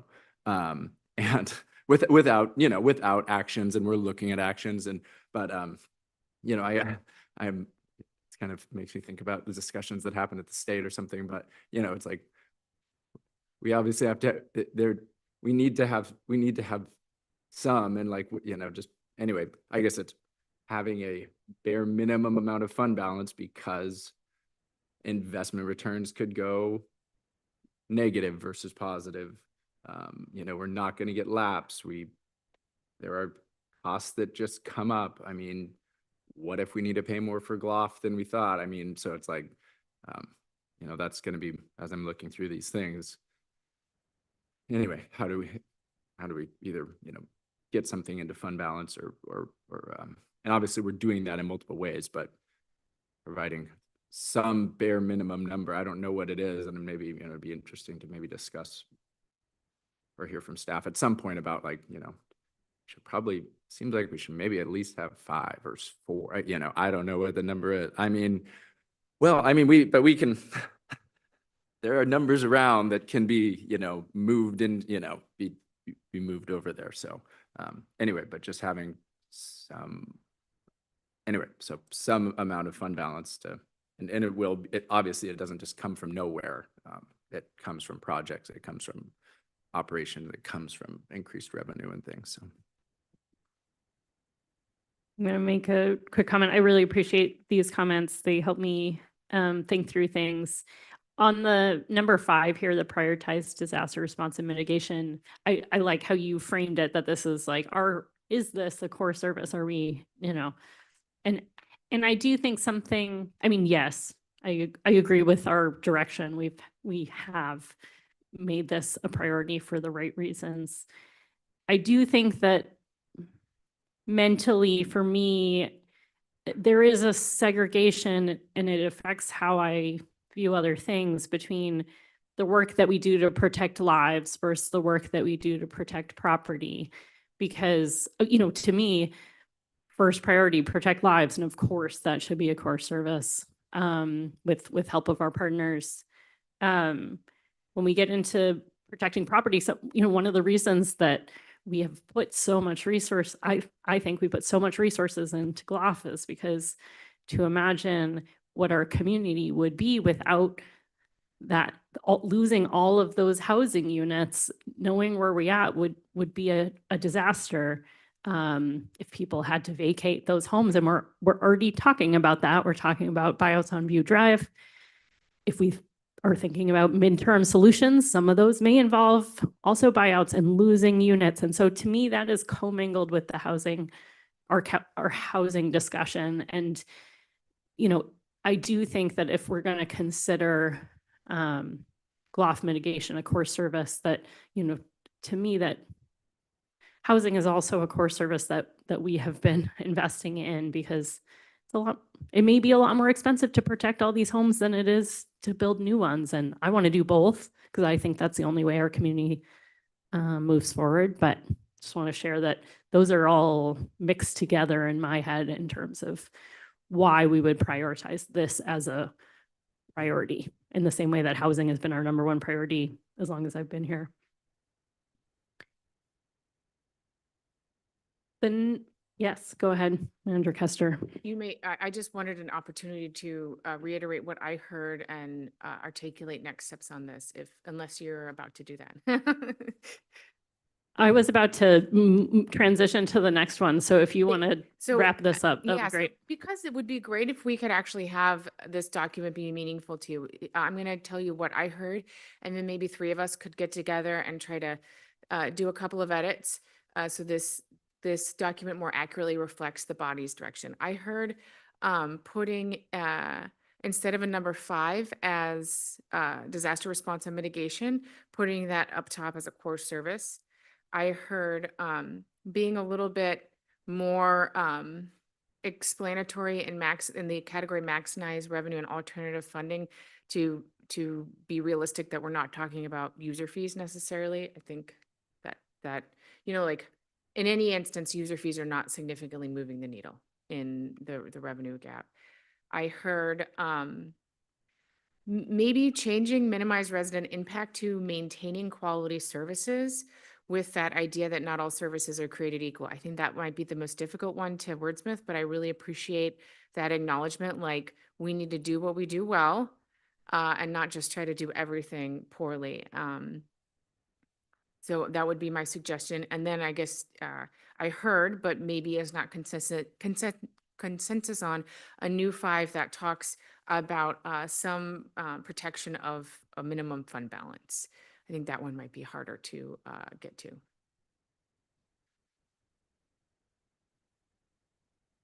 Ms. Hughes Candies. Thanks, Madam Chair. I think it'd be helpful for me to ask a question because this is a team sport, and so appreciate the efforts of staff and the work we do together here. I feel like Manager Custer said something earlier about share my pain, share, the sort of stress I have on some of these. And I feel like this is great. And I understand kind of some of the assumptions that went into the manager's budget thus far, even though I know that we're going to make lots of changes to it. And so for this document in your reiteration, I sort of feel like this is helpful for me to hear what other people are thinking. To that wordsmithing or to having something else, what would be the next steps, or I'm confused about like why we want to really good, or reiterate to me the value of having something that we're all like, yeah, we all feel good about that with no other comments. Yeah, I mean, I would like to, my hopes and dreams are that we could get together and come up with something. So I would ask for input by a few of you that we could share with the public. And so part of it is not only being a document that you use as you go through this process, but that we share with the public. So that would be my, I'm not saying we need to spend gobs of time on this, but it feels like we're pretty close and it was super insightful. If you guys are just like, we talked about it and that's enough and it triggered some really good discussion, I can certainly take that and leave it.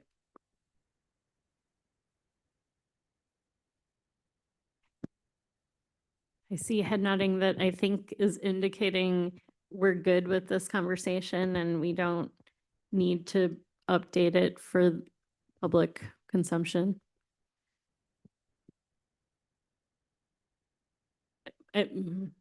Correct me if I'm wrong. I mean,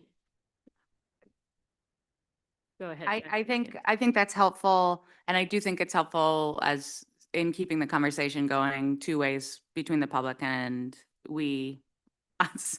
But I also think that there's going to be headlines if someone says, I'm going to close the pool, I'm going to close the rink, et cetera. And we will get that continued engagement. But I do understand the value of also saying this is where we're at. This is where we heard you're at.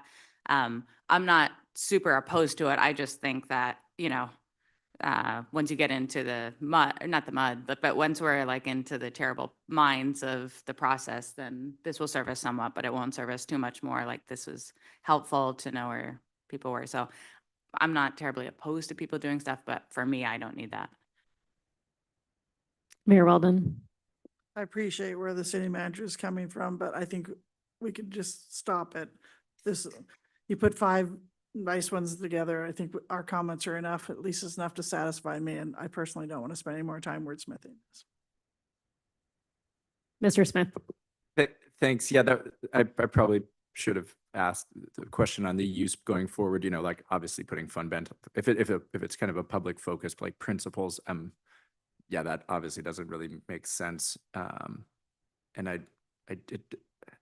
I have been thinking as we're going through today, just the different kind of communication pieces and things that we want to share with the public and that are digestible in a busy world and things. And if this is a useful one for that effort, I think that I think that currently as presented is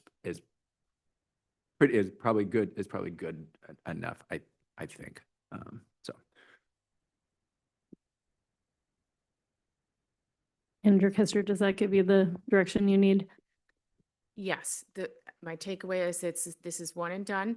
I just want to let you know how important it is that you communicate to your constituents and we communicate that that we are listening to their guidance, and they need to see, like, in the decisions you make and the conversation that you have, that input was valuable. And so we're just trying to provide those mechanisms. And I think you can do it better and more personally in how you talk about it. But that's what's important, not this piece of paper. Agree. Okay, so the next thing here is starting to get a bit more granular in terms of staff have put this together in terms of what they think they're hearing in terms of some of the ways we might start thinking about reduction. So I would expect this to be a little bit harder for all of us to agree on, and that's okay. But what I'd like is if staff can, present what they heard and why these are here. And then I would love to hear from everyone of kind of what resonates as you think about budget, as you think about service reductions, what resonates with you about what's here, anything you don't agree with, or, things that you'll be thinking about that aren't represented here as you think about service reductions. So just to tell you that I'm gonna do a round the horn at some point, so.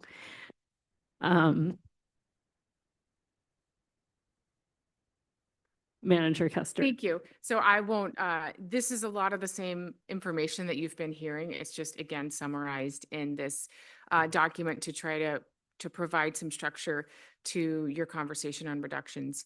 Again, we heard a lot from constituents, both in the survey and the targeted outreach and the focus groups. Like, what about new revenue? They were more willing to cut in areas where they saw that other revenue sources could be brought in, whether that was raising utility fees or user fees or bond, hey, maybe capital projects can be shifted towards bonds, things like that. So that kind of sentiment was there. Preserve those services, right? The general fund for the services that absolutely need general fund and can't get it anywhere else. Reducing new capital projects, Telephone Hell has just colored everything that we are doing as a city across all facets, and certainly our budget outreach was one of them. And so you see that really strong in this no new project sentiment.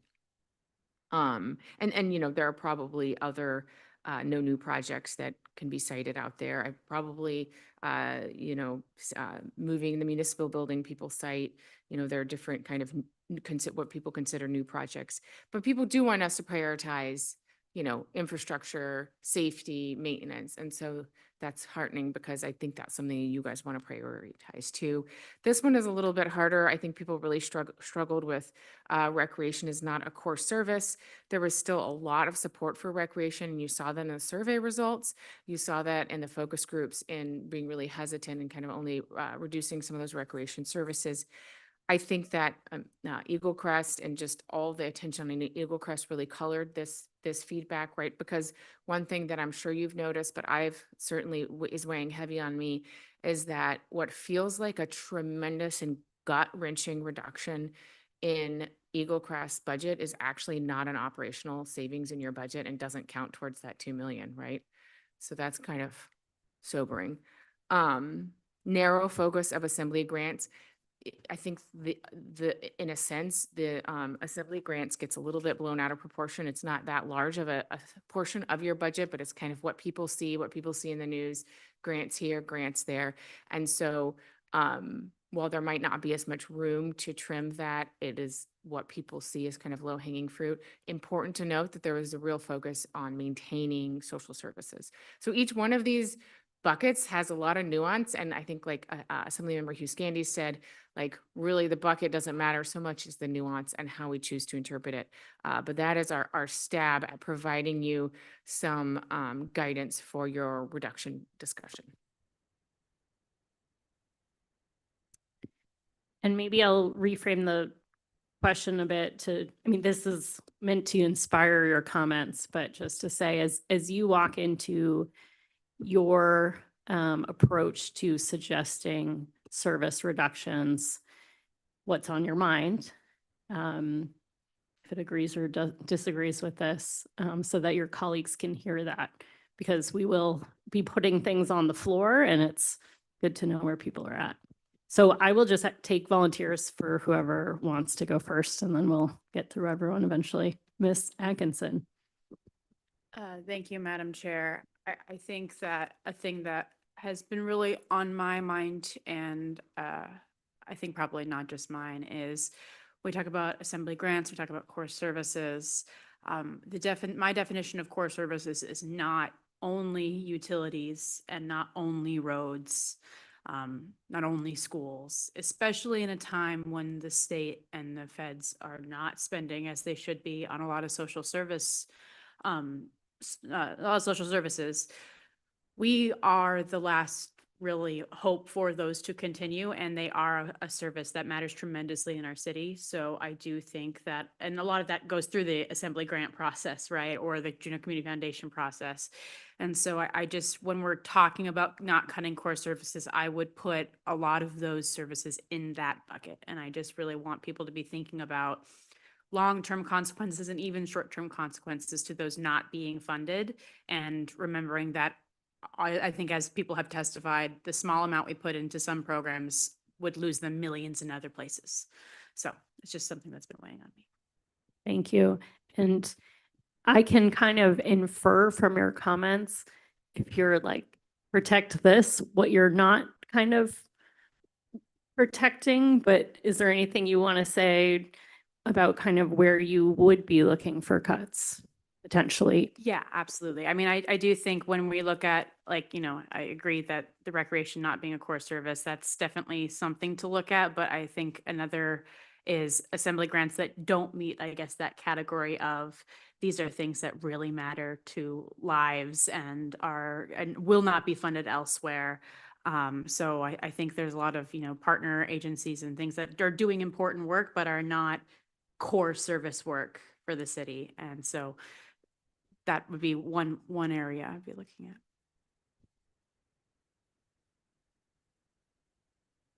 Who's next? Mr. Kelly?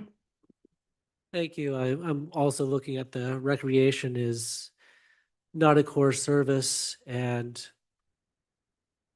I guess I'm kind of coming at this, like, I feel like we're having this discussion in preparation for making our budget cut to submittals, but I've already submitted mine. So, and that's kind of the approach I kind of took, is that it's not a recreation might not be a core service, and protecting the core services, I think, was something that was a priority for me, protecting core services and protecting some social services. But I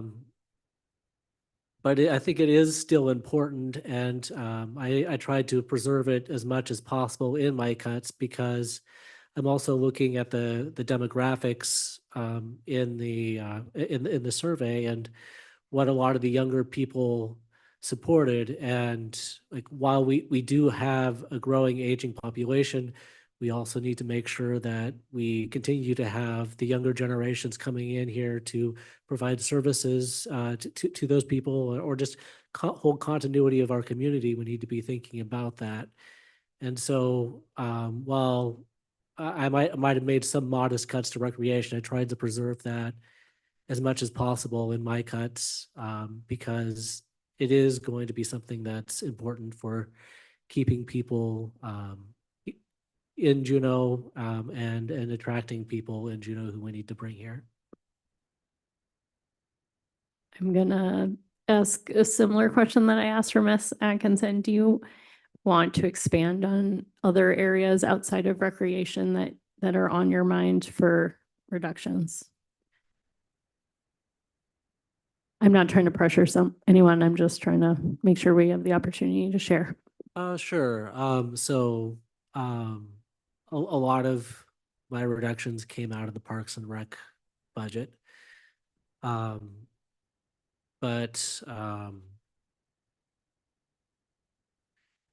I guess the biggest cut I think I proposed was to landscaping. I do want us to have a beautiful capital city, but that to me, that's not as important as supporting education, supporting a lot of our core services, supporting some of the other recreational opportunities. And so, yeah. Thanks. I'm sorry if I didn't mean to put you on the spot it was just because I was not quite following. So thank you. Others who want to talk about where they're at, Mr. Brooks. Just go down the line here.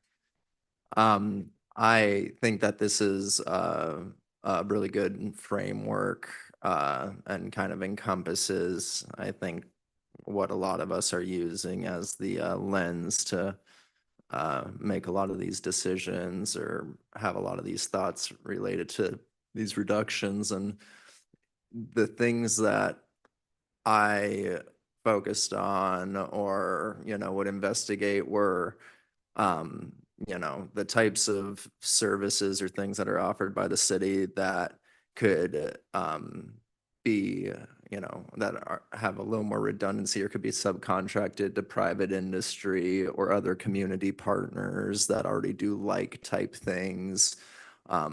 The Parks and Recs landscaping being one of the examples, whether that's trail maintenance that can be subcontracted to Trail Mix, whether the flower program could be some sort of partnership with UAS or JDHS and an agriculture program, or, whether there's landscaping companies that can take on the responsibility of mowing the fields and baseball parks. So, and that kind of also goes into my view of how some of the grants are conducted. I know that a lot of these small grants that go out to these community agencies do have like a major benefit to the quality of life in the community and the services that people receive.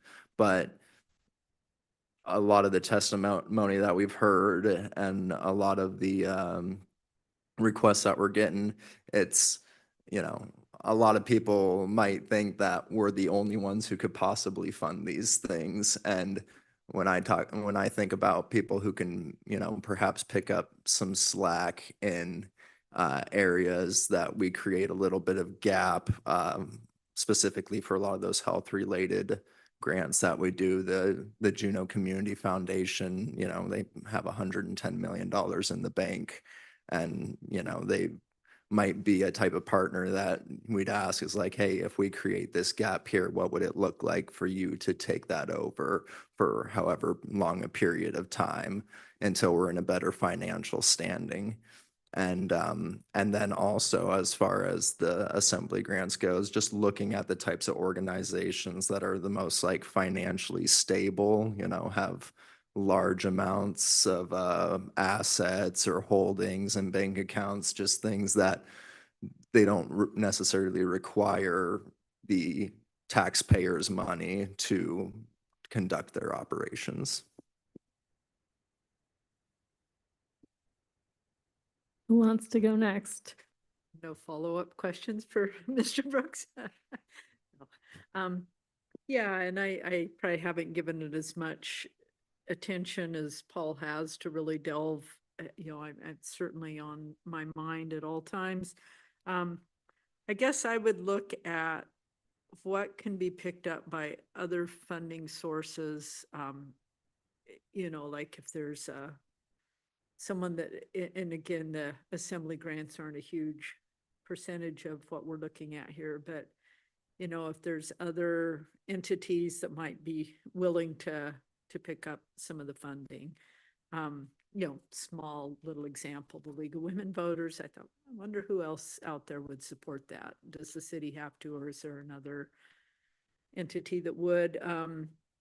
Look at our housing fund. I know that's one of our big priorities, but there seems to be an awful lot happening in the community with new units going up, and maybe that's something we might consider pausing on.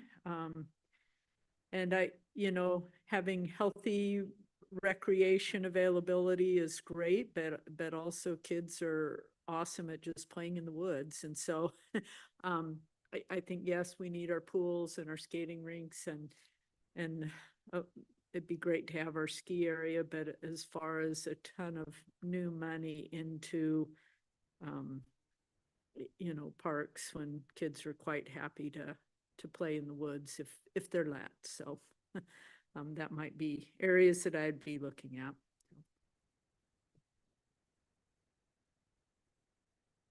Mr. Steininger, it seems like we're going in down order, the so go for it.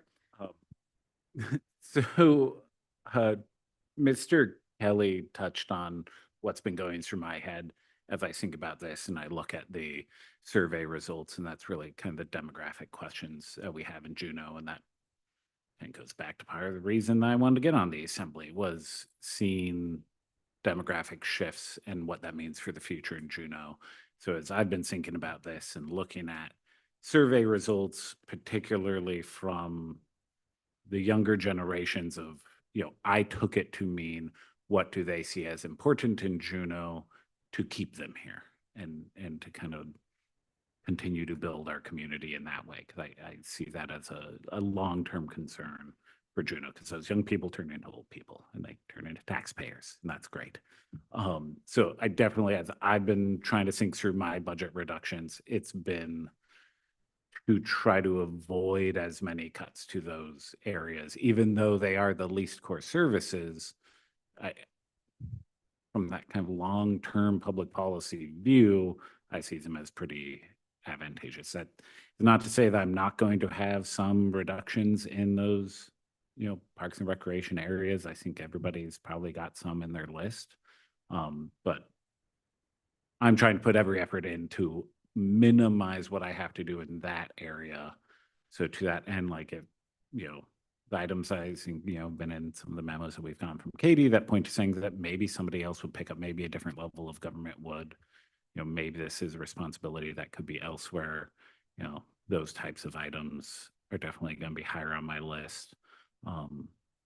Trying to come up with some creative ideas that aren't, the stop doing something or do everything worse, because I don't want to go down those roads. But also thinking about when I look at the survey results and when I hear, discussion about what do people think they were voting for, do people think they were voting for service level reductions or not? I think we might have some buyer's remorse in the future if we make a lot of these big reductions. And so as I think about the reductions I'm putting forward, I was thinking about, what could be a permanent reduction, what could be something that, as we see that buyer's remorse come in, how do I think about the budget we're putting together today to position us to have that conversation with the community again once they have a better understanding? Because, a lot of it is get rid of this one capital project or that one capital project. And that doesn't get us very far in terms of like dealing with what we've been handed. And so I'm trying to think about how do we position ourselves for 2-3 years from now? And so trying to put that into my thoughts and ideas on reductions. It's probably why most of my mind has been focused more on the foregone revenue conversation in terms of conversation I think we need to have at the body. And that I think the three of us need to have again here really soon. Then I am thinking about budget reductions. Not to say that I'm not going to meet my $2 million or $4 million assignment. That's, I think you doubled our assignment earlier today. Sorry,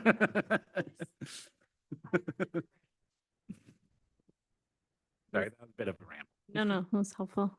Miss Hughes Candies. Thanks, Madam Chair. I'll try to keep it not too long and coherent. Coherent, comma, and not too long. Off to a great start.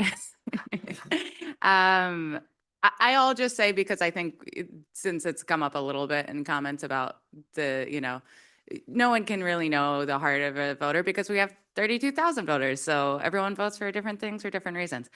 I will say that as I approach all of this, I've said a couple of times in meetings, and I should probably stop. I didn't vote for this. So I don't think this is a good idea. I don't think Juneau changed overnight. I think Juneau likes services, so that's why these are so hard. And I'll be looking to protect all this, I think, whether all 100% of what we do is valuable to me, that's different than if it's valuable to you. I think what we do is valuable regardless of whether I use it or not, personally. That's just my own personal viewpoint. That said, I think you don't get buyer's remorse, and you don't, we've heard that, yeah, they're saying, consider new revenue sources, consider new taxation. Not our job is not to help the public get there because we want to be reflective of the public, but it is our job, unfortunately, to make it balance. So that is the assignment that I'm taking. I take no relish in that, but it makes me really heartbroken because I love every service that we do, but mathematically, it's my job to make a balance. And I will certainly be engaging with those members of the community who are saying, you don't need to make cuts. Because I want to know where they're getting their math from. And I want to have a really good chat about that. But so that said, and I don't think, unless we're honest about what I think it'll take to make a balance, that the community can reflect that to us if they do not want us to make such cuts. I am certainly looking to, I already said, I don't think all of our services are equal. I'll be looking to preserve things that are our social service grants, because that is a requirement that we have to do as a city. And we've just lived with having having nonprofits do it for us, which if they went away and they all closed, we would be on the hook for that either way. So I think sometimes we feel like we're doing this charitable act, but no, legally, you would have to do some of those things. / our residents would demand we do some of those things if the nonprofits weren't around. So I'll be looking to preserve that. I will be looking at any assembly grants that are not that, like kind of what I considered to be the required, and it will make me very sad, but only because I don't think we can afford to do some of those things. I will be looking at and I haven't done my assignment yet, but I've been doing the pre-work. But I'll be looking at those Parks and Recs facilities whether I think we can afford to have a field house, whether I think we can afford to have a rink, whether I think we can afford to have 2 pools. Now, that said, our commitment to a 2-year process and all the many unknowns and my own desire to talk with people who have the view that we don't need to do cuts, I will trying to approach this in a way that doesn't make us make decisions the first year that we regret. Like, you shutter something and you can't get it going again. So I'll be looking for like the sort of middle ground, if there's a way to do maybe a keep warm status potentially of some of those. I will be looking at our community partners in Travel Juneau and JEDC, not because I think those are not valuable things to spend money on, but I do appreciate the sort of insight I have in my day job of getting to see 165 different cities, services provided and the different sizes. And if we shrink to a certain amount, then I feel like there are the core services you provide to your residents. There are some of those community partners that I think are valuable, but that those just shrink correspondingly if you're aiming to be a city that does less. I think that's as detailed as I'll make it, just so people know what I'm thinking, because I have to do more of the actual assignment. Mr. Smith?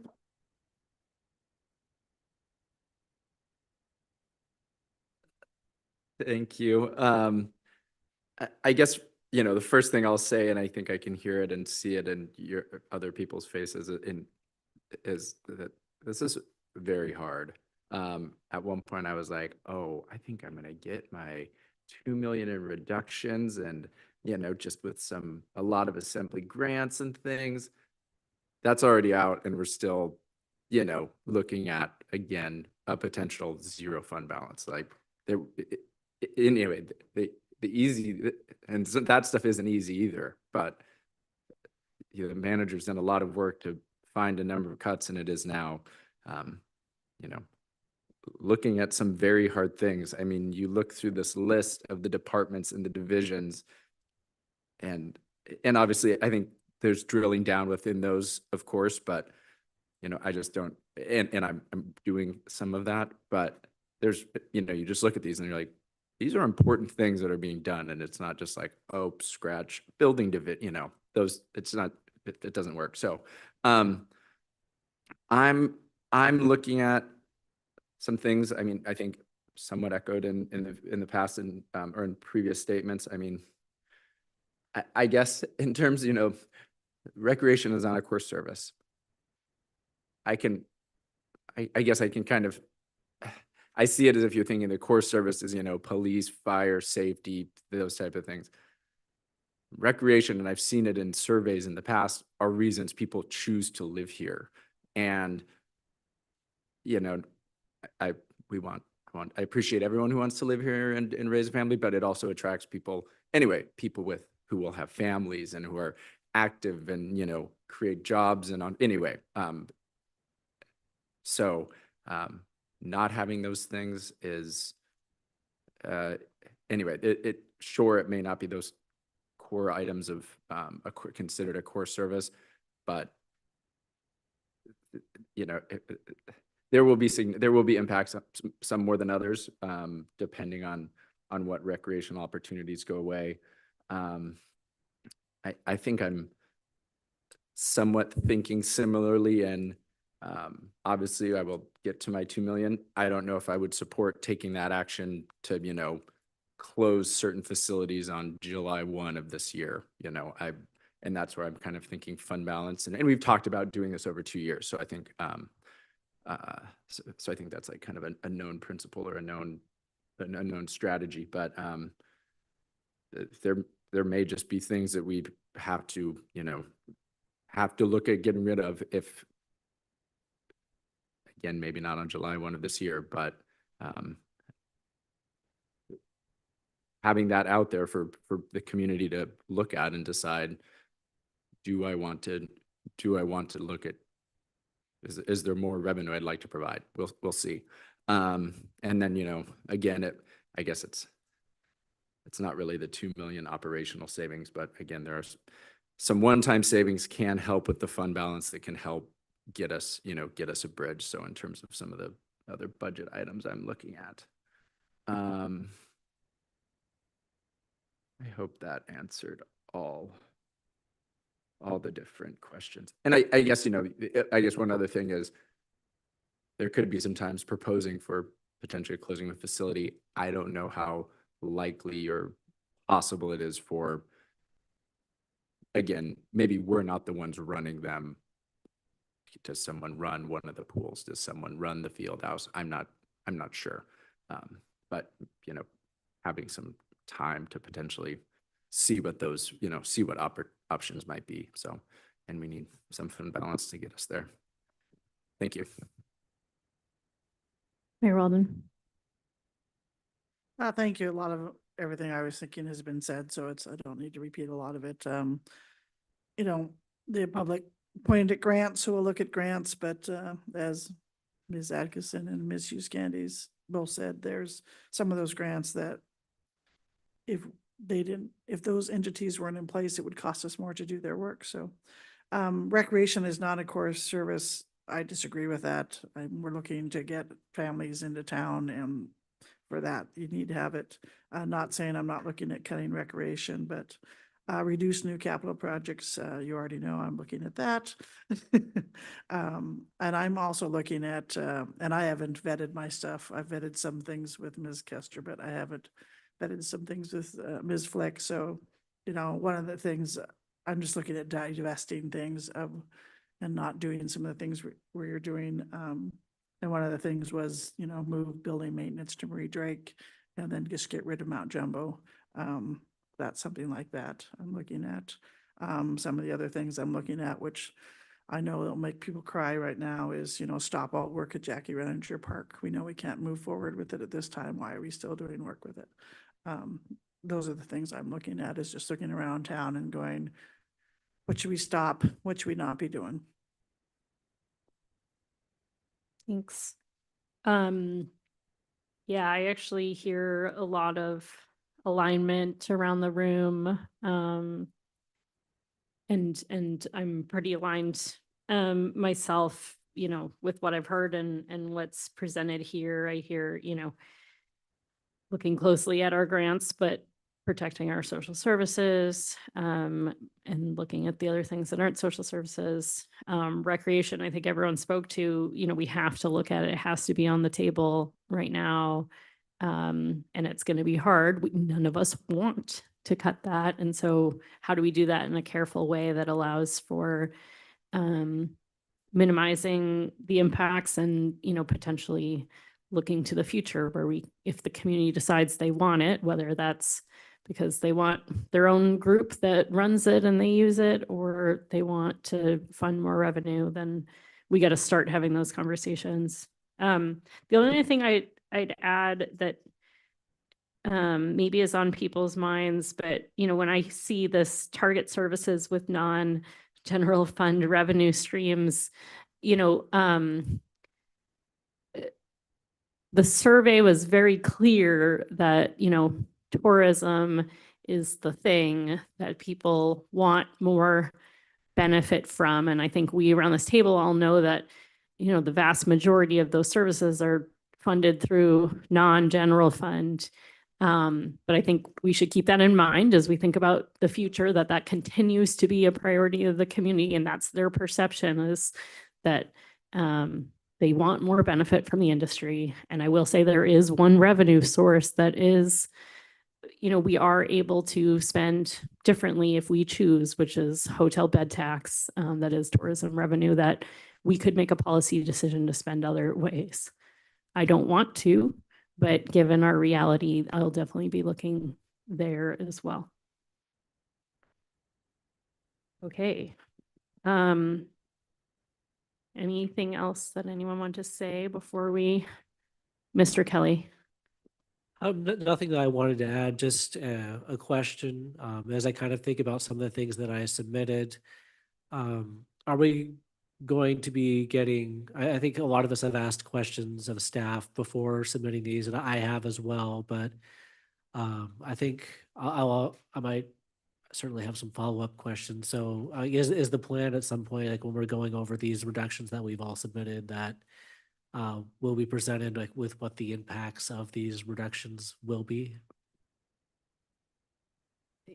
Thank you. Yes, I think my kind of request is that you come to me with those questions first, and then Angie and I can work together on what those numbers would be so that you as a sponsor understand them.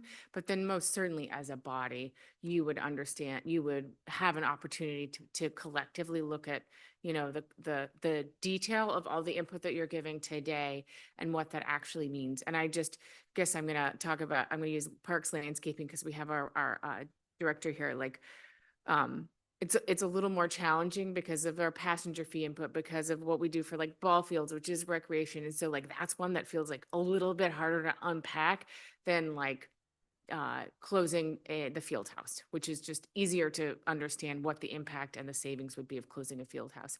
So I fully anticipate us to have those conversations. And I also think that it's not unreasonable for you all to come to a point where you give general guidance that then we need to go back and say, our general guidance is some reduction to X, Y, or Z, recreation, but do some work in figuring out how that makes the best sense for your staff and your opinion, right? I mean, we're trying to force some of these service level decisions on you all because you have the responsibility, but you're not in it alone, and you don't know all those details. So I don't have a perfect formula for how this is going to play out over the next few weeks, but please know that we're here to support you, not just in giving you the information, but also in giving you some ideas on well, if you did it this way, you could mitigate that impact or shift that impact. Policy decision's still yours, but we want to be partners in that. One thing I said to Manager Kester as we were preparing for this conversation, I said, in December, we weren't ready to give direction to the manager to cut recreation by a certain percentage or bring us back. Now, as we get closer, even if we're not ready to make the exact cut to the exact line item, we can, as we get more aligned in terms of where there are 5 votes, we can, provide direction to get more detail on things. I think the last thing we want to do is staff are going to orient us to all of the materials that we're not going to go through all of them, but just orient you to all the materials they've been collecting so you know what's in there. We can have some time to ask questions if you have them and want to ask them in front of the body. And then I think we're going to close out, but staff are going to stay here for a bit in case you want to start working on your forms. They have them here and staff will be available to answer questions in case that's what moves you to do with the time you have. Thank you, Chair Wall. So I just want to let you know that in your packet, and so in your binder is all the information that you've requested that has gone out kind of in drips and drabs over the last few Friday reports. So we've consolidated it all in one document. I do want to just point there's a section on Parks and Recreation and a section on libraries, and those charts that include, cost to mothball, et cetera, have been updated. So like a great example is libraries. It was a little bit confusing. Cost to mothball, savings for mothballing is a very small number. We'll, understand that. Well, the reason is our library staff do a small portion of what they do is actually keeping the doors open to the public. They do a lot of programs. So, reducing those programs is where you find probably more savings. So those types of things have been explained and updated. There was also a request for a 5-year look back on usership. So like how many people use the different libraries and the different parks and recreation facilities. So you'll find that in your materials. There were additional questions that came in since this packet was printed, and those are on your desk. I just want to go through them quickly. The top one is travel and training look back. And you will see there is a reduction in our travel and training budget. There's some increases, there's some reductions. Please feel free to ask questions. I know I know some of these are grant funded, like you look at transit having a large increase. And so, you'll have questions that'll be like, wait, we're spending that much on, this thing here. And then, I may have a good explanation. Hopefully I have a good explanation, but anyway, that information was requested. Also requested some staffing levels on our highest, vacancy departments. And then the last sheet, this one here with the blue bars, I find kind of interesting. It's the growth in budget, over basically, I think since I became city manager, more or less. And this does not include reductions, and we're looking at it from two different ways. So again, these lists don't tell the whole story, and I'm just going to point to like communications.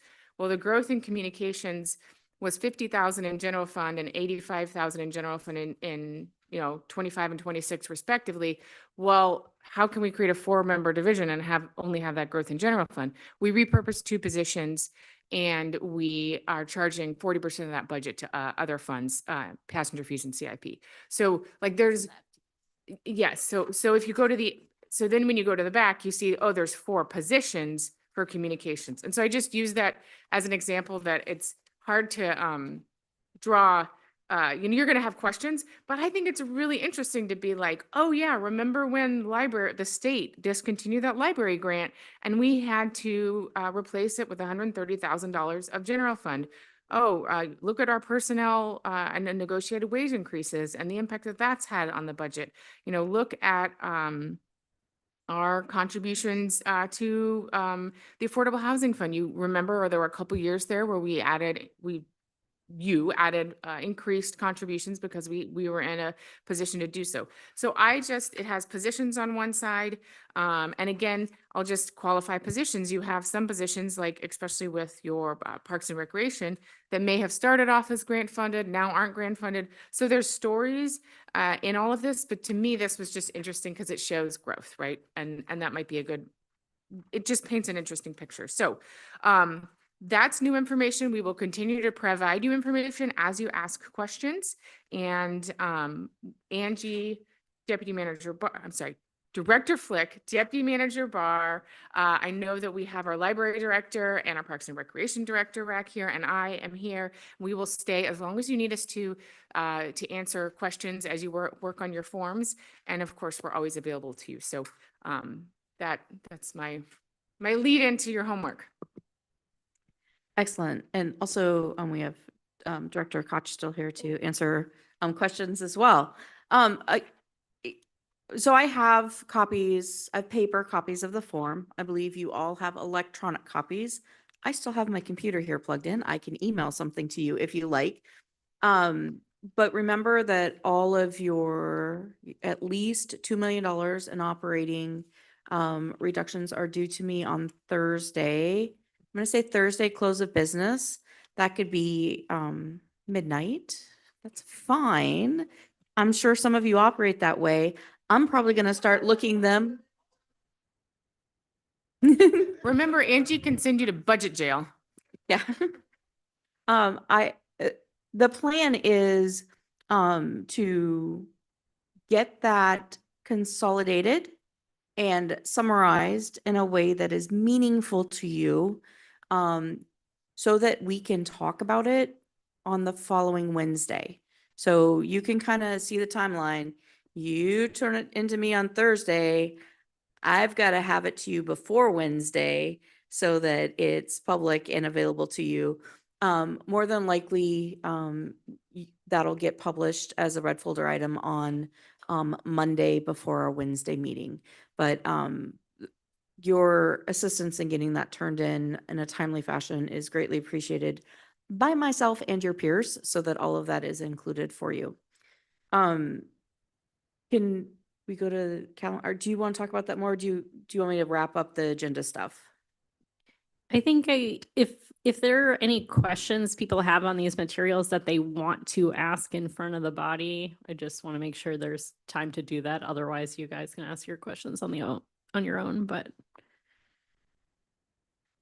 I've got a quick one. Am I correct in saying that we still don't have information on Eagle Crest on their numbers? And are we expecting, I mean, I'm hoping to get the kind of same information we have on our other parks and rec facilities in terms of user data and, cost to the general fund, that kind of thing. I actually spoke with interim general manager Lupro this morning at 6:30 as we were both getting coffee. She has not been able to fully pull that together. Tomorrow is the last day of operations for Eagle Crest, which doesn't mean that they become bored on Sunday night, but they're wrapping up their season. I don't know that we'll get it before we have packet information for the April 29th meeting on Eagle Crest, but I would expect it no later than with that conversation.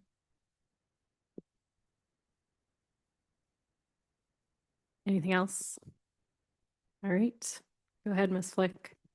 Thank you. So before we give you work time on the service reductions, in your packet, as promised every quarter, you get the publication for sales tax delinquency. So that is just for your information and perusal. Starts on page 120 of your packet. And then the very last page of the original packet is the AFC calendar, which has not changed since the last time you saw it. But just to call attention to this upcoming Wednesday listening session, 5:30 in this room. The next day, Thursday, is when your budget reductions are due. And then looking to the next formal AFC meeting the following week, where we'll talk about the service reduction summary. I do want to ensure we've allotted some time to get information from if you have questions for any of the empowered boards, because we did those joint meetings so early in the session, want to make sure that we've got time to get people back, answer questions. So if there's something you need from one of those empowered boards through the budget process, if you can let us know. We've got time slotted for that on the 22nd. If there aren't any other questions, there's no action there. But hopefully we'll talk about foregone revenue on the 22nd, and then we'll have a draft 3% temporary sales tax ordinance for you as well.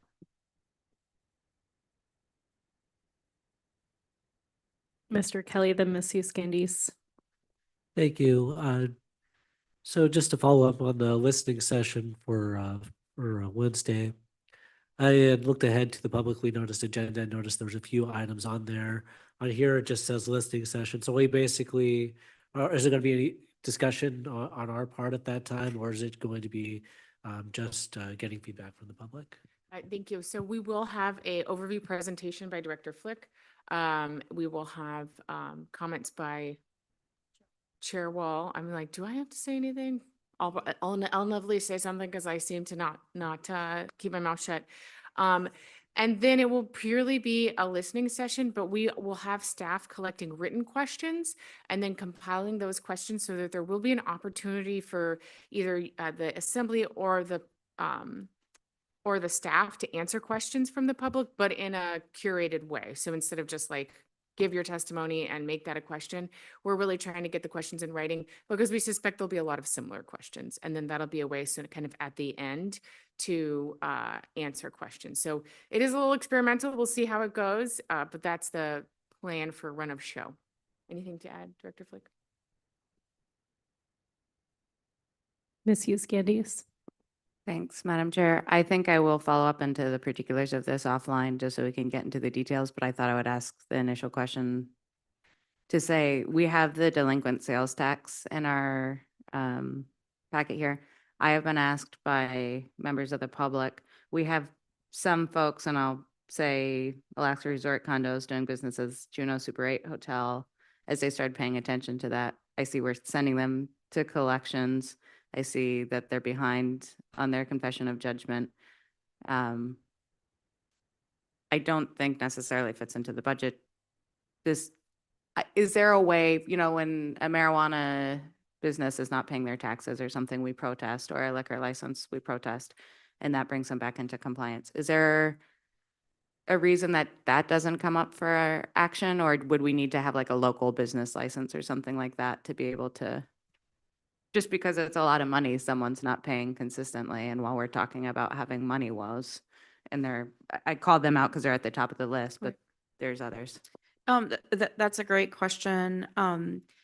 So where you see opportunities to protest, like the liquor or the marijuana licenses, that is part of the formal requirements of those entities doing businesses. They need to have those licenses in place, and so there are mechanisms for us to review things. We have that in a less formal way with some of our other permitting. We have to, if someone's going to require a permit to pick people up as part of cruise ship tourism, and they need to have a particular permit, we check in a compliance internally and won't issue that permit unless they're in compliance. Where there are businesses that don't have any of those touch points, right now CBJ doesn't have any, we don't have a business license, we don't have anything that we could say, oh, because you're not paying your sales tax, we can shut you down. And so that doesn't exist at all. It would require proper code changes, ordinances, but it would also require some sort of an enforcement staff to make it useful.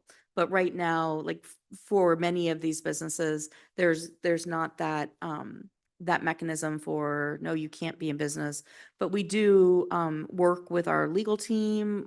We're having regular meetings with law to figure out how to handle the various components of any business and their situation, which all of them are different. And so you'll see some businesses are on multiple parts of the list because there's this that we're going to write off to collections, but there's this that's going to court, and there's other things going on. And with any individual situation, there's usually multiple layers and facets to the story of what's going on. Okay, thank you. That's up all. I would just throw that in the bucket of, because we have, we'll talk about it at the increased revenue, but. Do you have a related question? Because do you mind if I go to Mayor first? Mayor Weldon. So does that mean because they failed on their confession of judgment, does that mean we have a lien on their building now, or what does that mean? I should know all of those particulars off the top of my head. I don't. We apply liens when we can legally do that. And that could be for a host of reasons. So if that is legally appropriate to do for any of these situations, we have done that. Our collections officer, has been with CBJ. She celebrated 20 years on Friday, and been in this position for a long time and is very well trained and good at getting those things done and staying on top of those actions where we have a legal opportunity to do such. Ms. Hall. Just a quick little question about if who would we talk to on staff if it was about lands? If we were wanting to talk about, say, the Affordable Housing Fund, who would that person? You should start with me on any of these conversations, Okay. and then I can make sure I include the appropriate staff. Okay, thanks. Mr. Brooks. Thank you. And I'm just wondering why I didn't ask it earlier, since we've had a lot of these materials for a while now, but in the foregone revenues, this is all related to business sale tax. Do we have a foregone revenue list of people who owe property tax, back taxes for properties? Thank you, Mr. Brooks. We do, actually, both the sales tax and the property tax are available on the finance webpage, Extranet. There is very particular process on delinquent sales taxes. I believe in May, we will begin the formal process of running a public notice through the Empire right now. We have to do 4 consecutive weeks of noticing for those as part of the delinquency process that continues on into a foreclosure process. It's like a 2-year process for those properties that are delinquent on property tax.